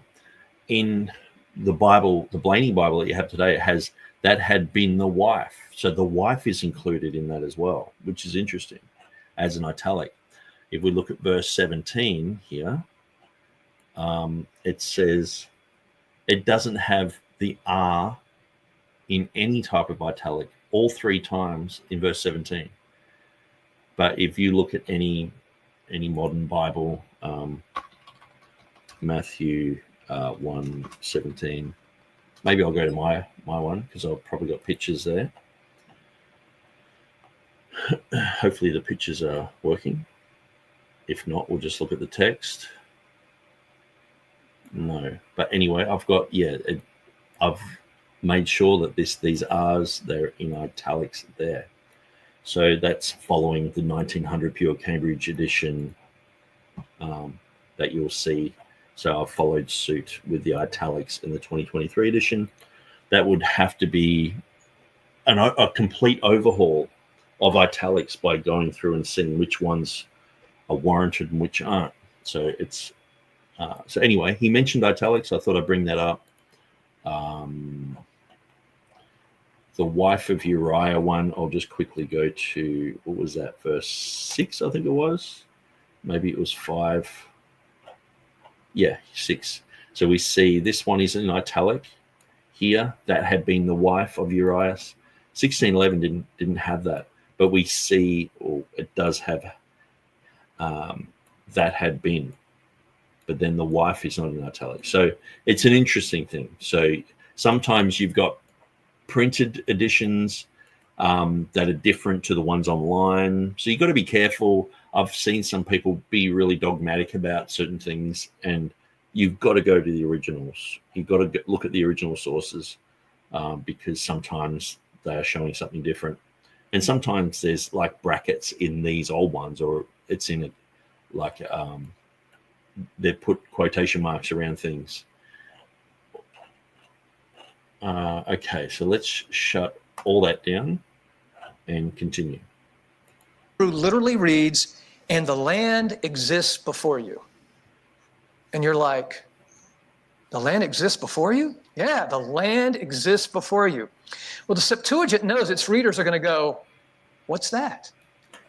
Well, in the English, which I just shut down, it's sort of like the land be before you, or is before you, you know. So I don't think it's that complicated.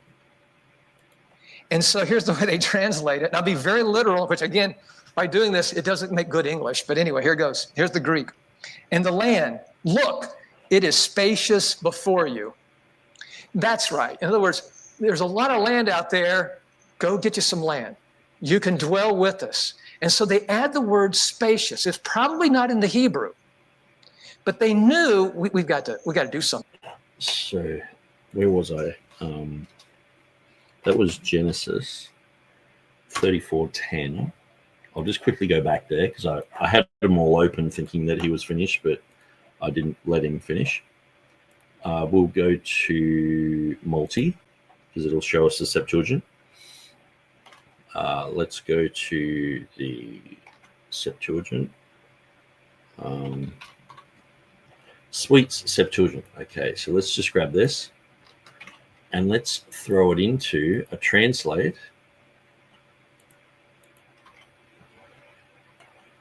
And dwell with us, and behold, the land is wide before you. Okay.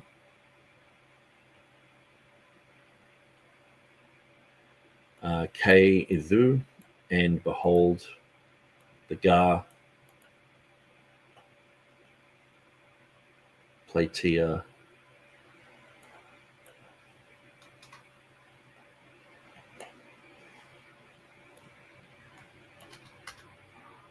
and behold, the land is wide before you. Okay. Something about this. Probably not in land. You can dwell right. The land, look, it is spacious before you. That's right. In other words, there's a lot of land out there. Go get you some land. You can dwell with us. And so they add the word spacious. It's probably not in the Hebrew, but they knew we got to do something about this. Because if we just translate the Hebrew literally, they're going to go, our readers are going to go, what? What is this? Okay. Or this one. Let me give you this one.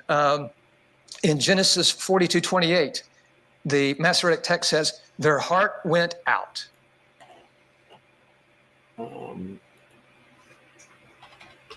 Was it 42:28?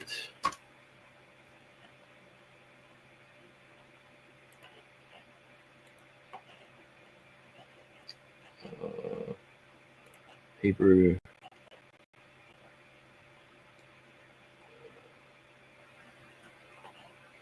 Okay, their hearts, and failed them their hearts, and they were afraid. Okay, so I'll just put that there, and I will just grab the parallel so we know what we're looking at. So it says, and their heart failed them, and they were afraid. So it's got an italic there. So their heart failed. He's saying their heart went out. Let's just check that. Oh, he's saying that that's what it's saying in the Septuagint, so I better go there. Multi, let's open that up. Sweet Septuagint. Let's just check this.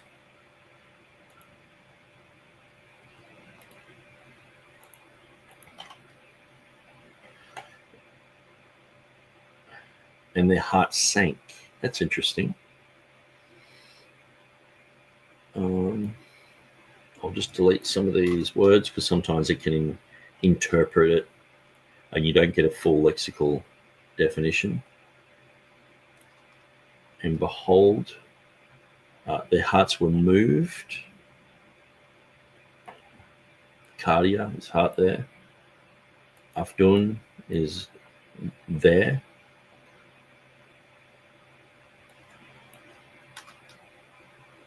Hearts were lifted up. Okay, interesting way of looking at that. And obviously we're going with modern Greek here, which isn't that different in many cases, but sometimes it is. But we can look up sweets in the multilingual one. Oops. And we can grab this word here and Google search it.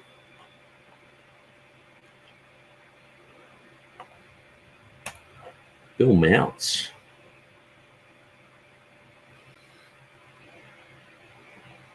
So it does have the etymology of the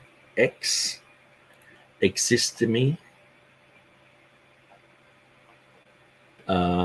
to amaze, to astound, to be amazed, out of one's senses, to be put out of your place, to be astonished, amazed.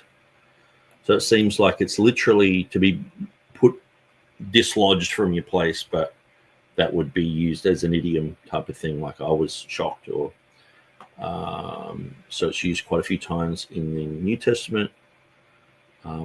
Were astonished, amazed. They were saying they were out of their minds, astonished, amazed, astonished. It's interesting. Okay, let's see what he's saying here. Yeah, they're going to go, our readers are going to go, what? What is this? Okay, or this one. Let me give you this one. In Genesis 42:28, the Masoretic text says, their heart went out. Now, we use that in English, but what we mean by that is sympathy. Our hearts go out to so-and-so, you see. That's an expression of sympathy, but that's not the Masoretic text, okay? What does it mean their heart went out? Does it mean they have a heart attack? Something like, no. Here's the way the Septuagint, their heart was distraught. That's right. In other words, it's describing the brothers of Joseph, and they just lose heart, okay? Again, another idiom that we use, you see. So sometimes idioms especially have to be explained. That's what. So I would probably agree with that one. Their hearts failed them.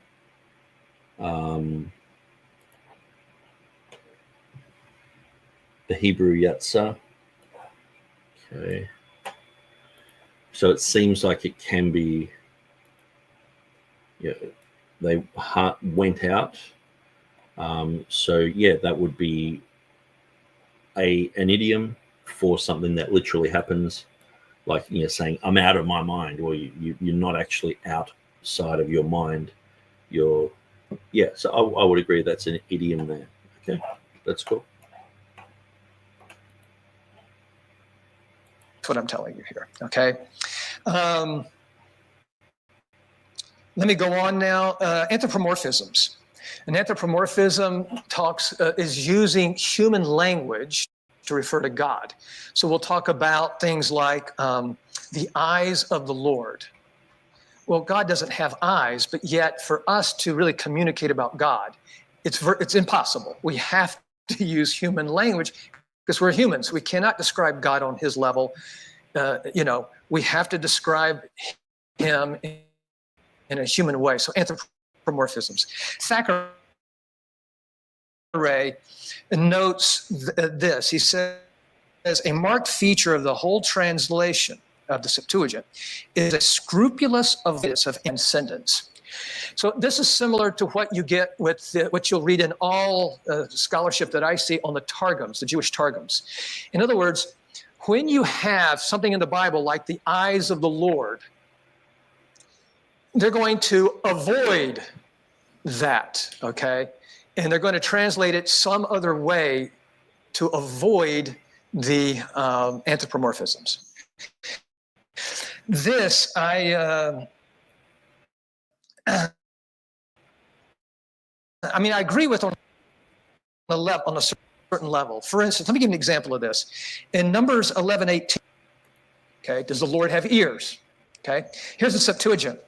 Because you wept before the Lord. Notice you don't get the ears there. Okay, is this avoiding anthropomorphisms? And I say to you, no. Why? If you look in the Septuagint, and for that matter, look in the Targums as well, I can show you hundreds, even thousands of anthropomorphisms that they do not avoid. Okay? So they have no problem with them. What do they do with anthropomorphisms? They explain them, not avoid them. The word Targum does not mean to avoid. The word Targum means, again, to explain, to interpret, to translate. That's what it means. So it means to interpret, not avoid. So let me give you an example of this. Thackeray especially talks about God as a rock. He says, oh, they avoid that. They avoid that. No, they do not. What does it mean when it says, God is my rock? What does that mean?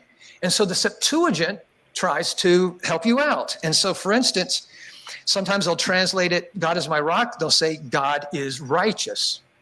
Sometimes God is my rock. God is my guard, my protector. God is a rock. God is my creator. He is my Lord. And in Psalm 18:2, it says, the Lord is my rock. The Septuagint says, the Lord is my firm support. This is not avoiding the word rock.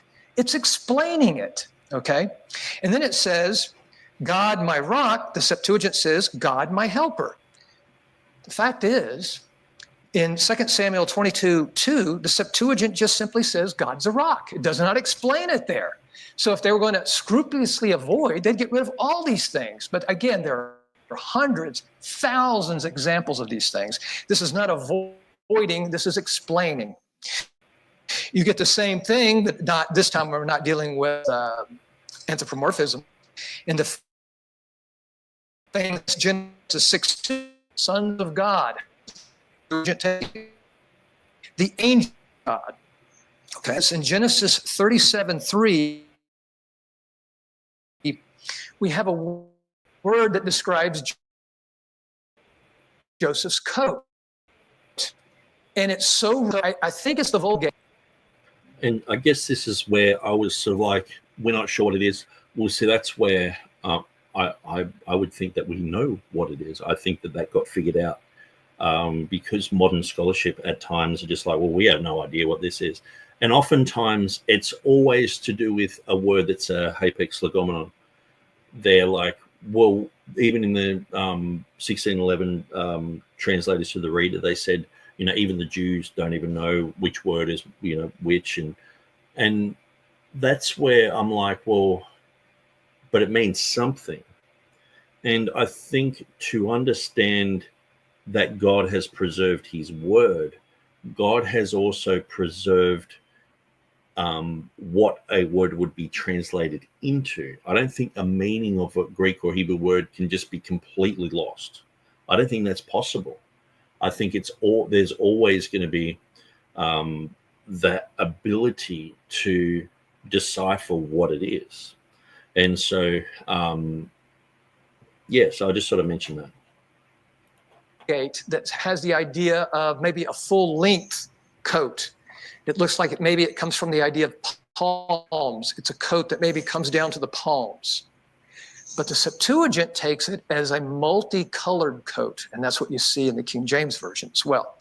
And so the Septuagint translators take Joseph's coat as a many-colored coat, okay? Finally, the Septuagint sometimes explains interpretations that are consistent with later rabbinic interpretations, and I'll give you an example of that in just a second. Finally, let me talk about the importance of Septuagint. The number one importance, in my opinion, is it's a witness to the Masoretic text. It shows you in many places that the Masoretic text is alive and well 300 years, basically, before Christ, okay? Just like the Dead Sea Scrolls. If you look at the Dead Sea Scrolls, easily 90% of the biblical Dead Sea Scrolls really do show the Masoretic text. Now, I know Tove, in his first edition of his book on textual criticism, says 40% of those texts are unaligned. Then for somehow, and by the time he gets to the third edition, it's now 60% are unaligned. But if you look at what he considers an unaligned text, it's just the way you spell the word many times and little differences like that. But the word is the same word.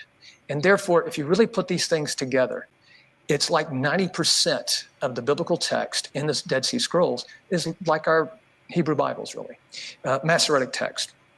But again, the Septuagint is a witness to the Masoretic text, again, some 300 years before Christ. And number two, the history of interpretation. This is another important thing that the Septuagint does for us. It gives us many ancient interpretations of the Bible. That doesn't mean they're all right.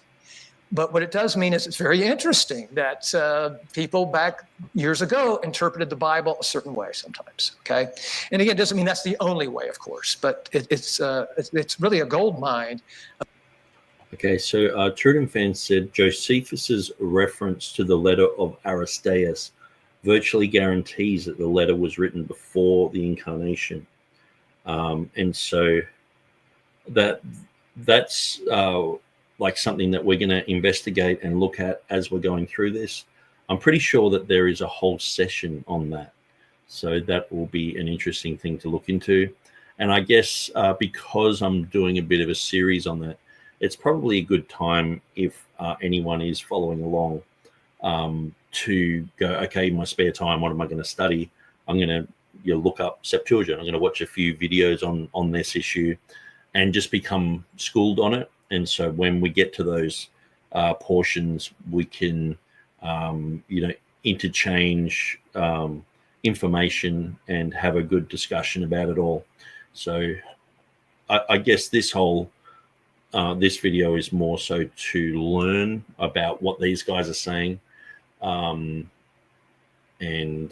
yeah, so we'll look at that letter. We'll look at the at who's saying it's original, who's saying it's a forgery, and what other people throughout history have said about that, and the dates that are used concerning those things.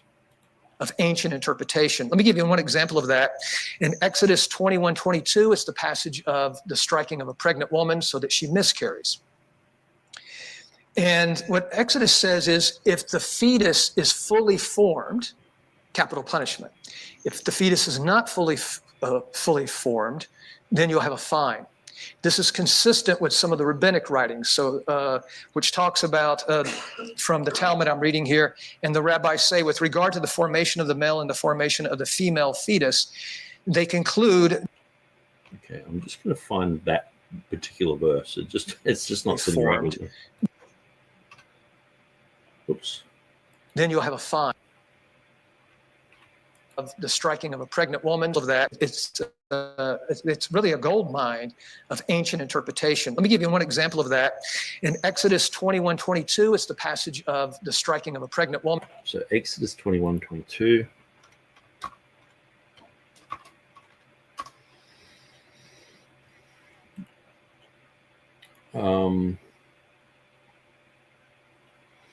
If men strive and hurt a woman with child, so that her fruit depart from her, yet no mischief follow, he shall surely be punished, according to the woman's husband will lay upon him, and he shall pay them as the judges determine.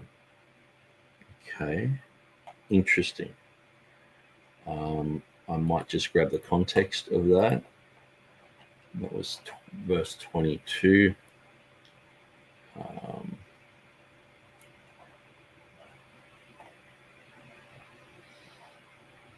And if any mischief follow, then thou shalt give life for life, eye for eye, tooth for tooth, hand for hand, foot for foot, burning for burning, wound for wound, stripe for stripe. Okay, it does seem like it's not saying what he said. Okay, I've just got to make sure, because I don't want to critique him on something he hasn't said. But it seems like what I'm seeing here. So I'll just show you that verse. Okay, so in the King James, it's saying, if a man smite his servant or his maid with a rod, and he die under his hand, she shall surely be punished. Notwithstanding, if he continue a day or two, he shall not be punished, for he is his money. If men strive and hurt a woman with child, so that her fruit depart from her, and yet no mischief follow, he shall surely be punished. According to the woman's husband will lay upon him, and he shall pay as the judges determine.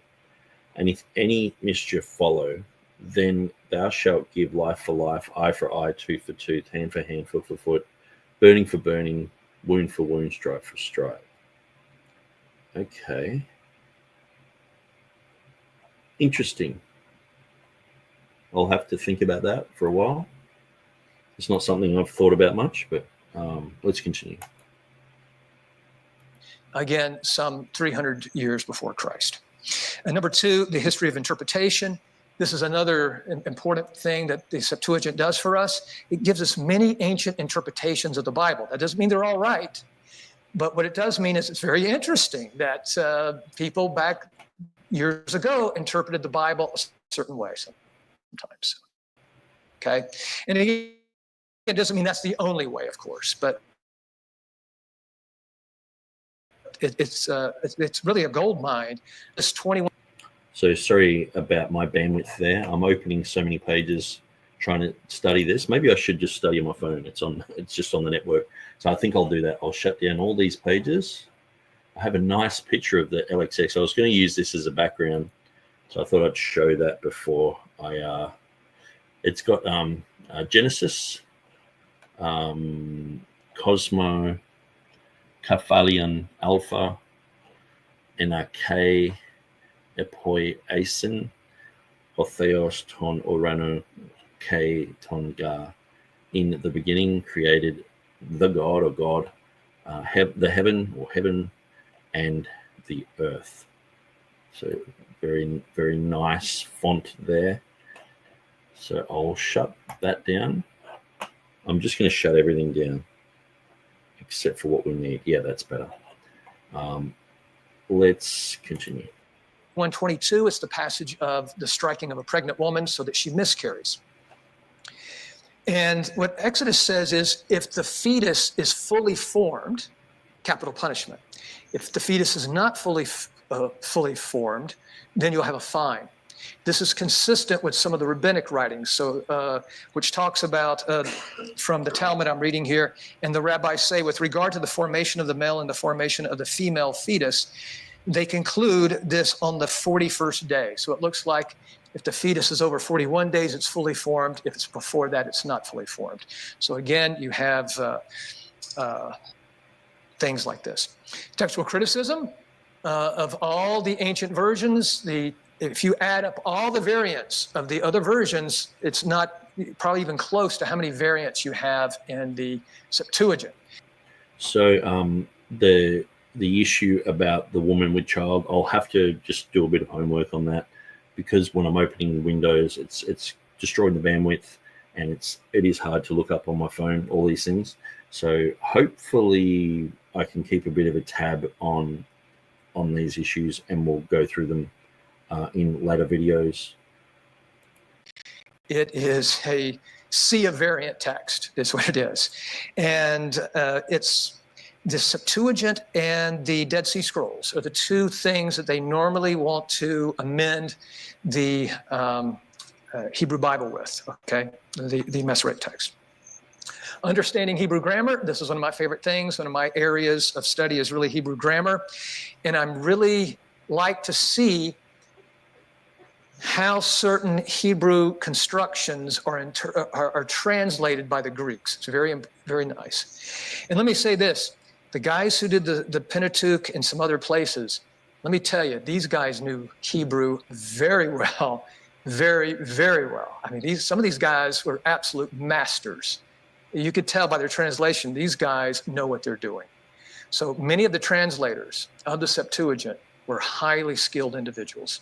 Not necessarily all of them, but many of them, these guys, they were amazing, okay? They were amazing guys.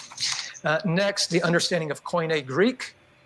Both the Septuagint and New Testament represent a pretty high level of Koine Greek. Now, there's higher levels of Koine Greek, so to speak, but it's a pretty high level of Koine Greek. If you look at the old Greek papyri, that's more of a low, their Greek is a little bit more popular and less stylistic and stuff like this, okay? So again, it's, we understand Koine Greek. Bible translation. This is the first Bible translation that we know of. There could have been some Aramaic Targums before this, but we're just not, we don't have those at this point. But, and this shows you, again, the very importance that both Jews and Christians understood, that it was very important that the common person have the Word of God. Not necessarily as a individual could afford a manuscript, but at least when he went to church or whatever, he would have the Word of God. He would have access to the Word of God in some way. And so again, this shows you the importance that people need to search the Scriptures for themselves to make sure they have eternal life, and that they can appeal to the law and the testimony for light, for their need of faith and godliness, and so forth. And so again, Septuagint is a monument to the notion that the people need the Word of God in their language. The influence on our English translation. Septuagint has great influence upon English translations. For instance, the book Genesis. That's not the way it's called in the Masoretic text. In the Masoretic text, it's in the beginning. They took the first few words.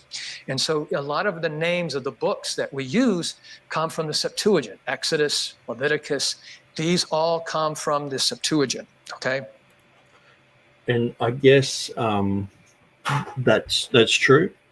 There is also the concept that a lot of English words simply come from Greek, and some from Latin as well. And so like you wouldn't necessarily have an English Bible with Bereshit as the beginning, because no one would know what it meant. In 1611, when they did the King James, Genesis was the name known for that book, and so that's why they used that. I'm just trying to think of some other books that were not necessarily from Greek, but nothing's coming to my mind at the moment. The division of the books. In the Masoretic text, if you want to be sort of technical about it, there's 24 books in the Old Testament. And you say, wait a minute, that's not even close. That's right. The Septuagint has 39. That's why we have 39 books. We just break them up more. So, for instance, they would take 1st, 2nd Kings as one book. It's the same pie. We're just cutting the pie differently, okay? That's the best way I can describe it to you. Yeah, for some reason, I thought it was 22. He's saying 24, but that's fine. So there you go. And again, this has even influenced modern editions of the Masoretic text, because even the Jews have recognized, it's easier to find things this way. And so again, the way we do books this way. And of course, many modern translations of the Old Testament, conservative and liberal, generate an eclectic text of their own when deviating from the Masoretic text, when they believe the Septuagint or other sources supply a better reading. This is, to me, a problem. I'll talk about that just a little bit more. One other thing, the significance of the gospel. By putting the Bible in Greek, Now the Bible goes worldwide, you see, and can be understood worldwide. Hebrew was for a small group of people in the land of Israel, but for it to go worldwide, it needs to be in a language. And so by the Lord putting the Septuagint in or the Old Testament in Greek, and then with the New Testament in Greek, now you have a gospel that the apostles can take all over the world. So that's a great significance. Maybe I should put that in number one. Now, a couple of personal reflections. Again, I think it's important to recognize that there are the Orthodox churches see it as the Bible, as Michael Law does as well, and also a man named Melvin Peters. He, at least at one time, taught at Duke. I don't know if he's still there. Here, I'm going to read from Melvin Peters. Here's what he says. A second reason Western scholars, especially specialists in Christianity, should consider the Septuagint is that it was the Bible of the early church. It was not secondary to any other scripture. And he's Okay, I'll let him finish, because I know sometimes I think that he's saying this, but he's quoting other people. referring here to the Hebrew. It was scripture. When the New Testament writer allegedly urges his audience to consider all scripture was given by divine inspiration and is also profitable for doctrine, it was to the Septuagint, not the Hebrew, that attention was being called. I could not disagree more with. I agree, absolutely. Mr. Peters here. Let me give you reasons why. I agree with his disagreement. Romans 3:2. Great in every respect. First of all, they, the Jews, were entrusted for safekeeping the oracles of God. The oracles, the very words of God coming out of the Lord's mouth, anthropomorphism here, the very words coming out. Where did they come out in the Old Testament? It was Hebrew. Why was it given to the Jews to have for safekeeping? You see? Because God gave it. It's the Hebrew scriptures. He did not give them, as it were, the Greek scriptures to do the same thing. Or when Peter talks about we have a more sure word of prophecy, in other words, a more sure word than hearing God's voice from heaven, he's referring to the Old Testament. That more sure word of prophecy was written in Hebrew, not Greek. And Paul, not the alleged writer, when he talked about all scripture again as God breathed, again, he's probably talking about the Old Testament, but I think he's talking about Old and New. Yes, it came out in the Old Testament in Hebrew, in the New Testament in Greek. That's how it came out, you see. Again, when in Peter, 1 Peter, when he talks about the prophets, they did not just serve themselves, meaning their own generation. And what did they serve their own generation in? Hebrew, of course.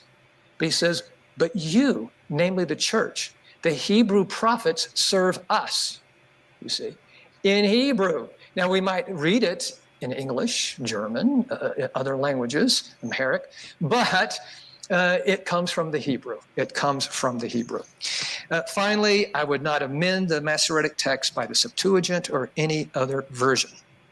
I think that it's something we should not do. Amen. In other words, it's not for translators to create their own text and write their own text. Put the Masoretic text out just like the Jews do. You go to Israel, they don't mess with the text. They just give you the Masoretic text. That's correct. That's what we should do. And not say, but here I think the Septuagint has a better reading. Here I think, well, I'm glad that's what you think. Write a book, put it in a footnote somewhere, but don't mess with the text. You say, well, the text is not perfect. I understand. I believe there's slips of the pen. I like what Aaron Dotan did in his edition of Leningrad. What he does is he thinks there's certain places where there's slips of the pen. He has an appendix in the back where he lists those things so that you can look at him and see if you agree or not agree with him.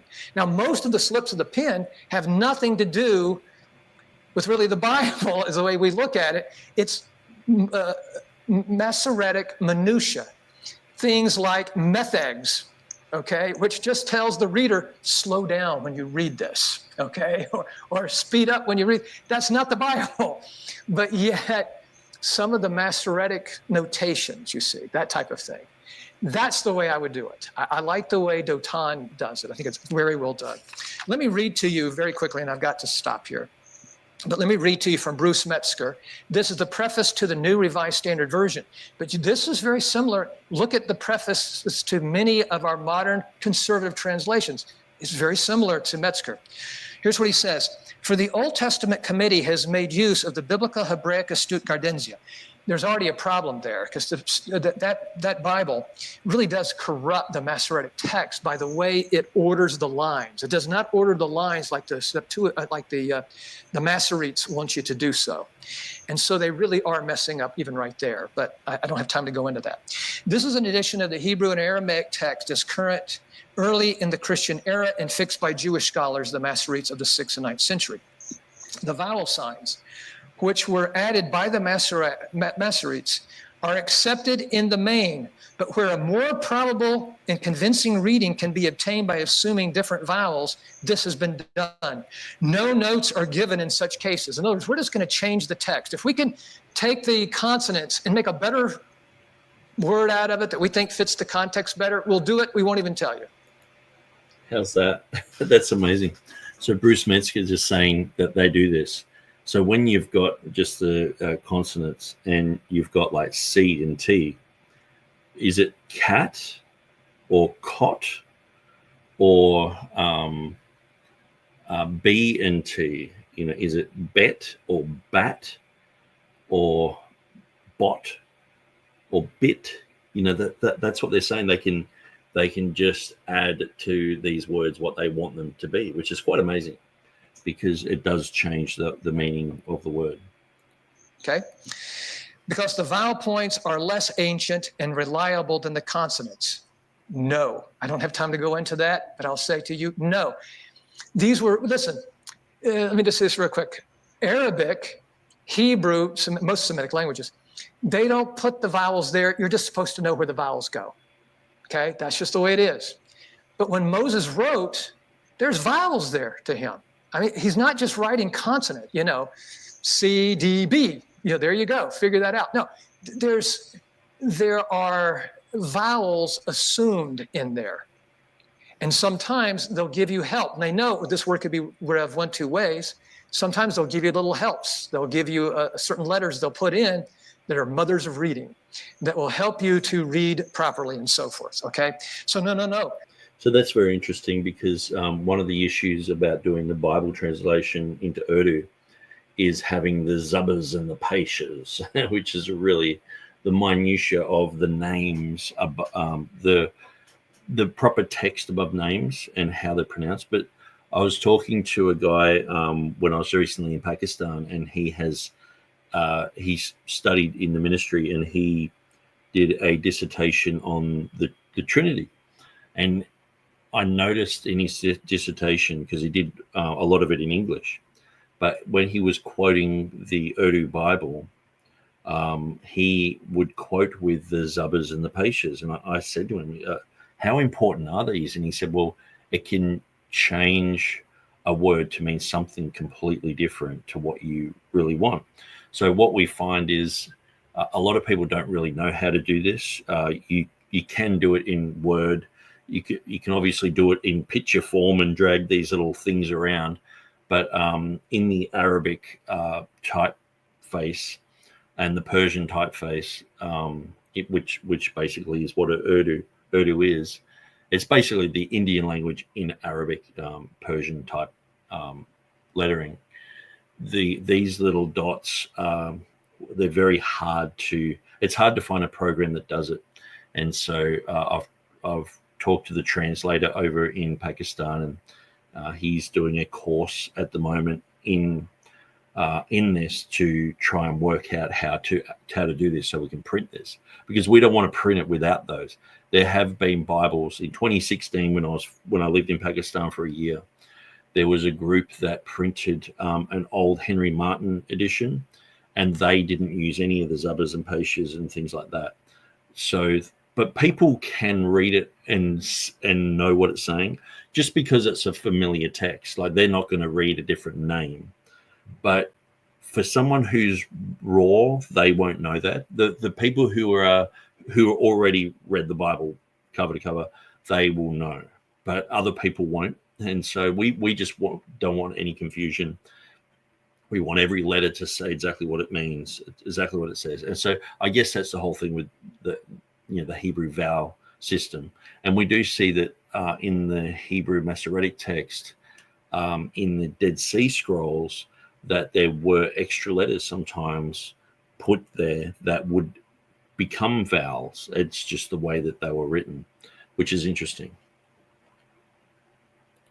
I see the vowel points. Now, again, you've got to distinguish between the pronouncing of vowels and the forming signs that will tell you what those vowels are. You've got to make a distinction between those things, okay? I'm not saying Moses, wrote a patah or a kametz. These are the little modern things we use today. I'm not saying he knew those things, but yet when he pronounced it, for the most part, it's going to come out like us. It's going to come out like us. Okay, let me go ahead. Here's another one. Listen to this. When an alternative reading given by the Masoretes is translated in a footnote, this is identified by the words another reading is. Occasionally, listen to this. It is evident that the text has suffered in transmission, and none of the versions provide satisfactory restoration. Here, we can only follow the best judgment of competent scholars as to the most probable reconstruction of the original text. And so, therefore, if they look at the text and say, I don't think that makes very good sense, and I don't like the Septuagint, I don't like the Targums, I don't like the Peshitta, I don't like this, that, and the other thing, why don't we just make it up? And so they'll just do scholarly emendation. And again, this is, and conservatives do this sometimes as well. Or they'll take words from one verse, throw it in another, take this passage here, now this chapter, it belongs over here, that chapter belongs over there. They'll rearrange things. They take tremendous amount of liberties. If you look at the New English Bible, they're probably the worst example that you can find. They just basically make up the Old Testament. And this is... I know the New English Bible, I used to warn people about it because it had, instead of they pierced my hands and my feet, they hacked off my hands and my feet. And I was like, no, guys, that just totally destroys probably one of the best prophecies about Jesus in the Psalms. I think it's Psalm 22. What I think is a tragedy. But anyway, that's my presentation. And so again, I think we must understand the Septuagint is a very important thing and very important for early Christians and for us even today. But again, the Masoretic text to me is the Old Testament. Thank you.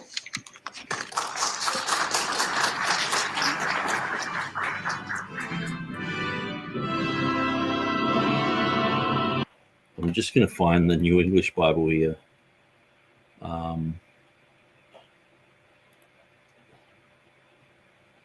New English Bible. Anyway, I'm going to sap the bandwidth, but he's finished anyway. So Reformation Bible Society.org here.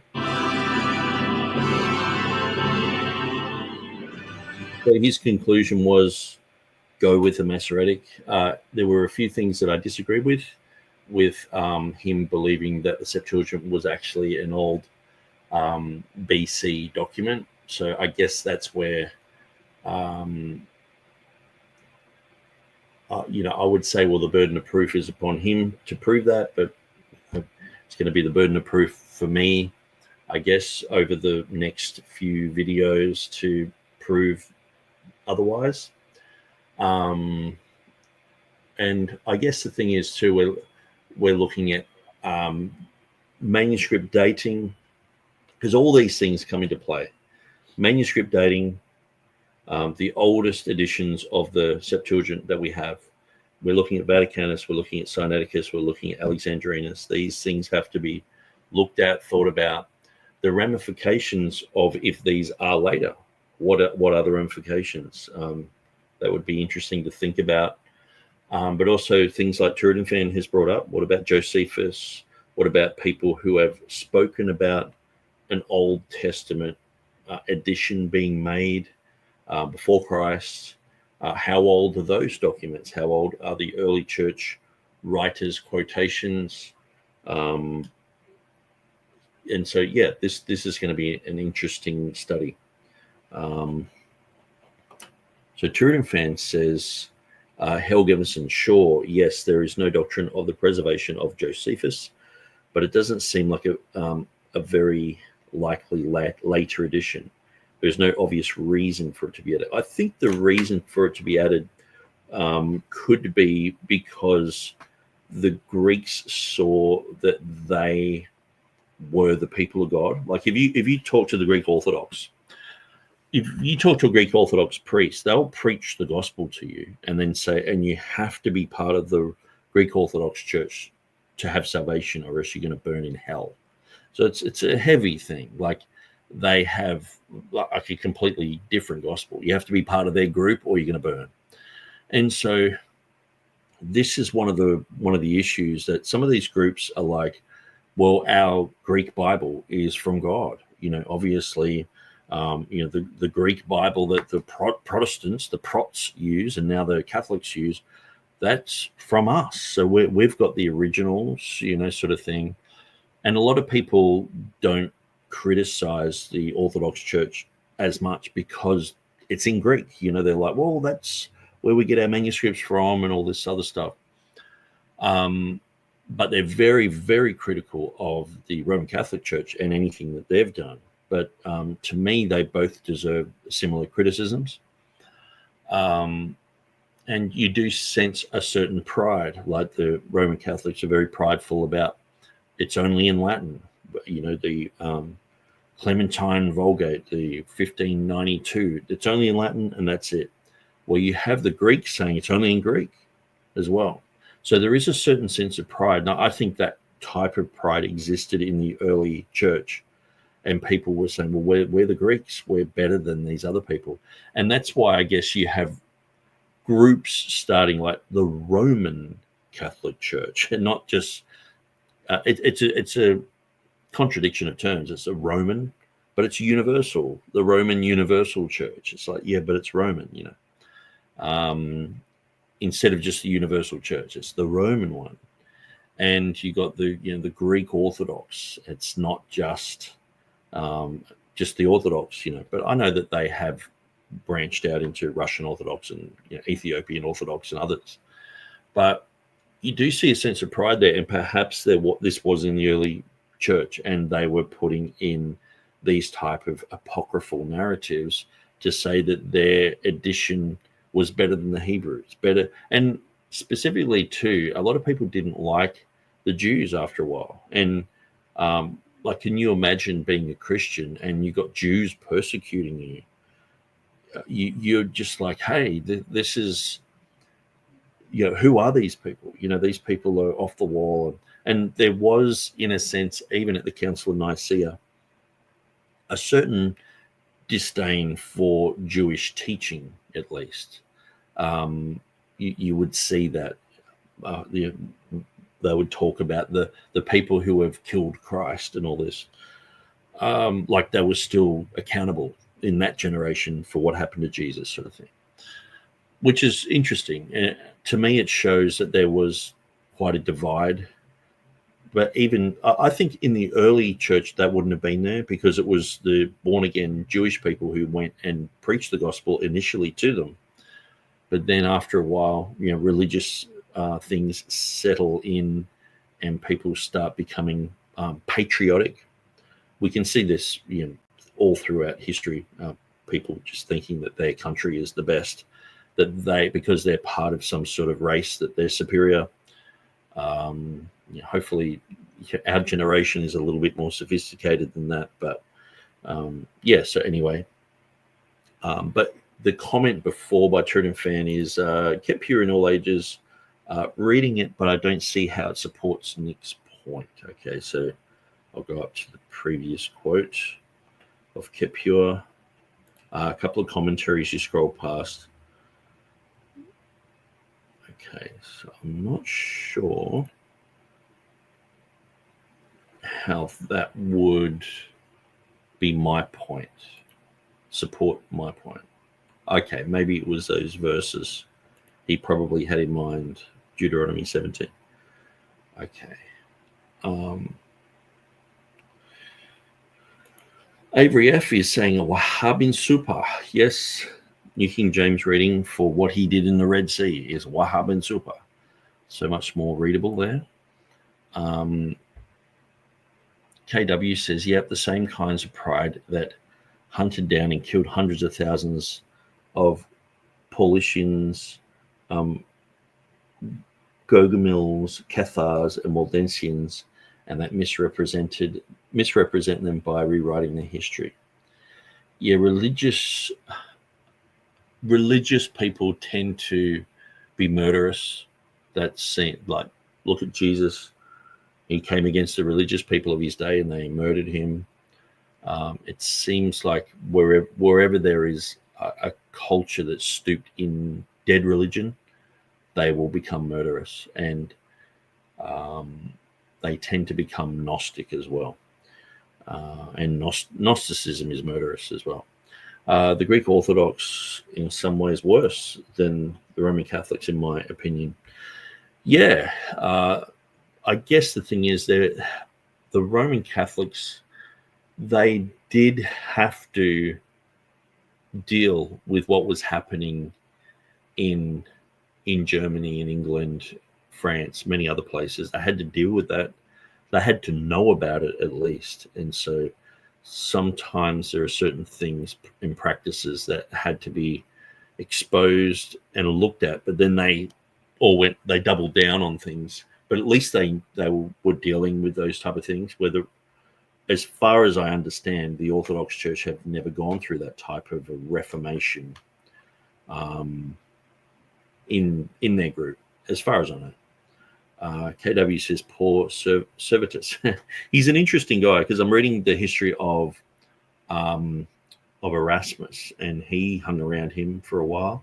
Some of the people who helped Erasmus do his editions of the Greek, they hung around him for a while. So he was very, very well known in those Reformation circles. But some people departed from him because of his anti-Trinitarian views. But yeah, it would be interesting to find out more about him, because I know that usually that's the trump card against the Calvinists. Bring him up, and but it would be interesting to know the full background story, and also the whole thing with Calvin, because I mean, Beza fully defended Calvin, and I like Beza because he's a TR guy. I like Calvin because he's a TR guy. I don't necessarily gel with Calvinism, but yeah, it's an interesting thing, how that something like that can be defended. Some people will defend Calvin no matter what. That's their presupposition. Some people just know more about things and they're commenting on it, either on both sides. But I'm sort of like, okay, well, I want to learn more about that. So, okay, let's have a look at what we're looking at next. So we're going to have Jeff Riddle. So I'm not going to go much further. It's been 4 hours. But he's got a video, how did the early church use the Septuagint? So we're going to see that. Some of the other videos coming up, what was the Reformation perspective? Why does the Septuagint matter today? Augustine in the Septuagint, Old Testament translations in the Septuagint, defense of the Masoretic text, Greek orthodoxy in the Septuagint. That'd be interesting. I have heard all these. Berg, Boyce, and best use of the LXX. It's interesting. Andrew Willett in the Septuagint, the Amharic Bible, Old Testament canon, and the LXX. So I'm pretty sure he's Ethiopian. So that would be very interesting. So, yeah, thanks for joining us, guys. God bless you, and we will see you again very soon. I'll play my fancy outro, and you guys have a great weekend.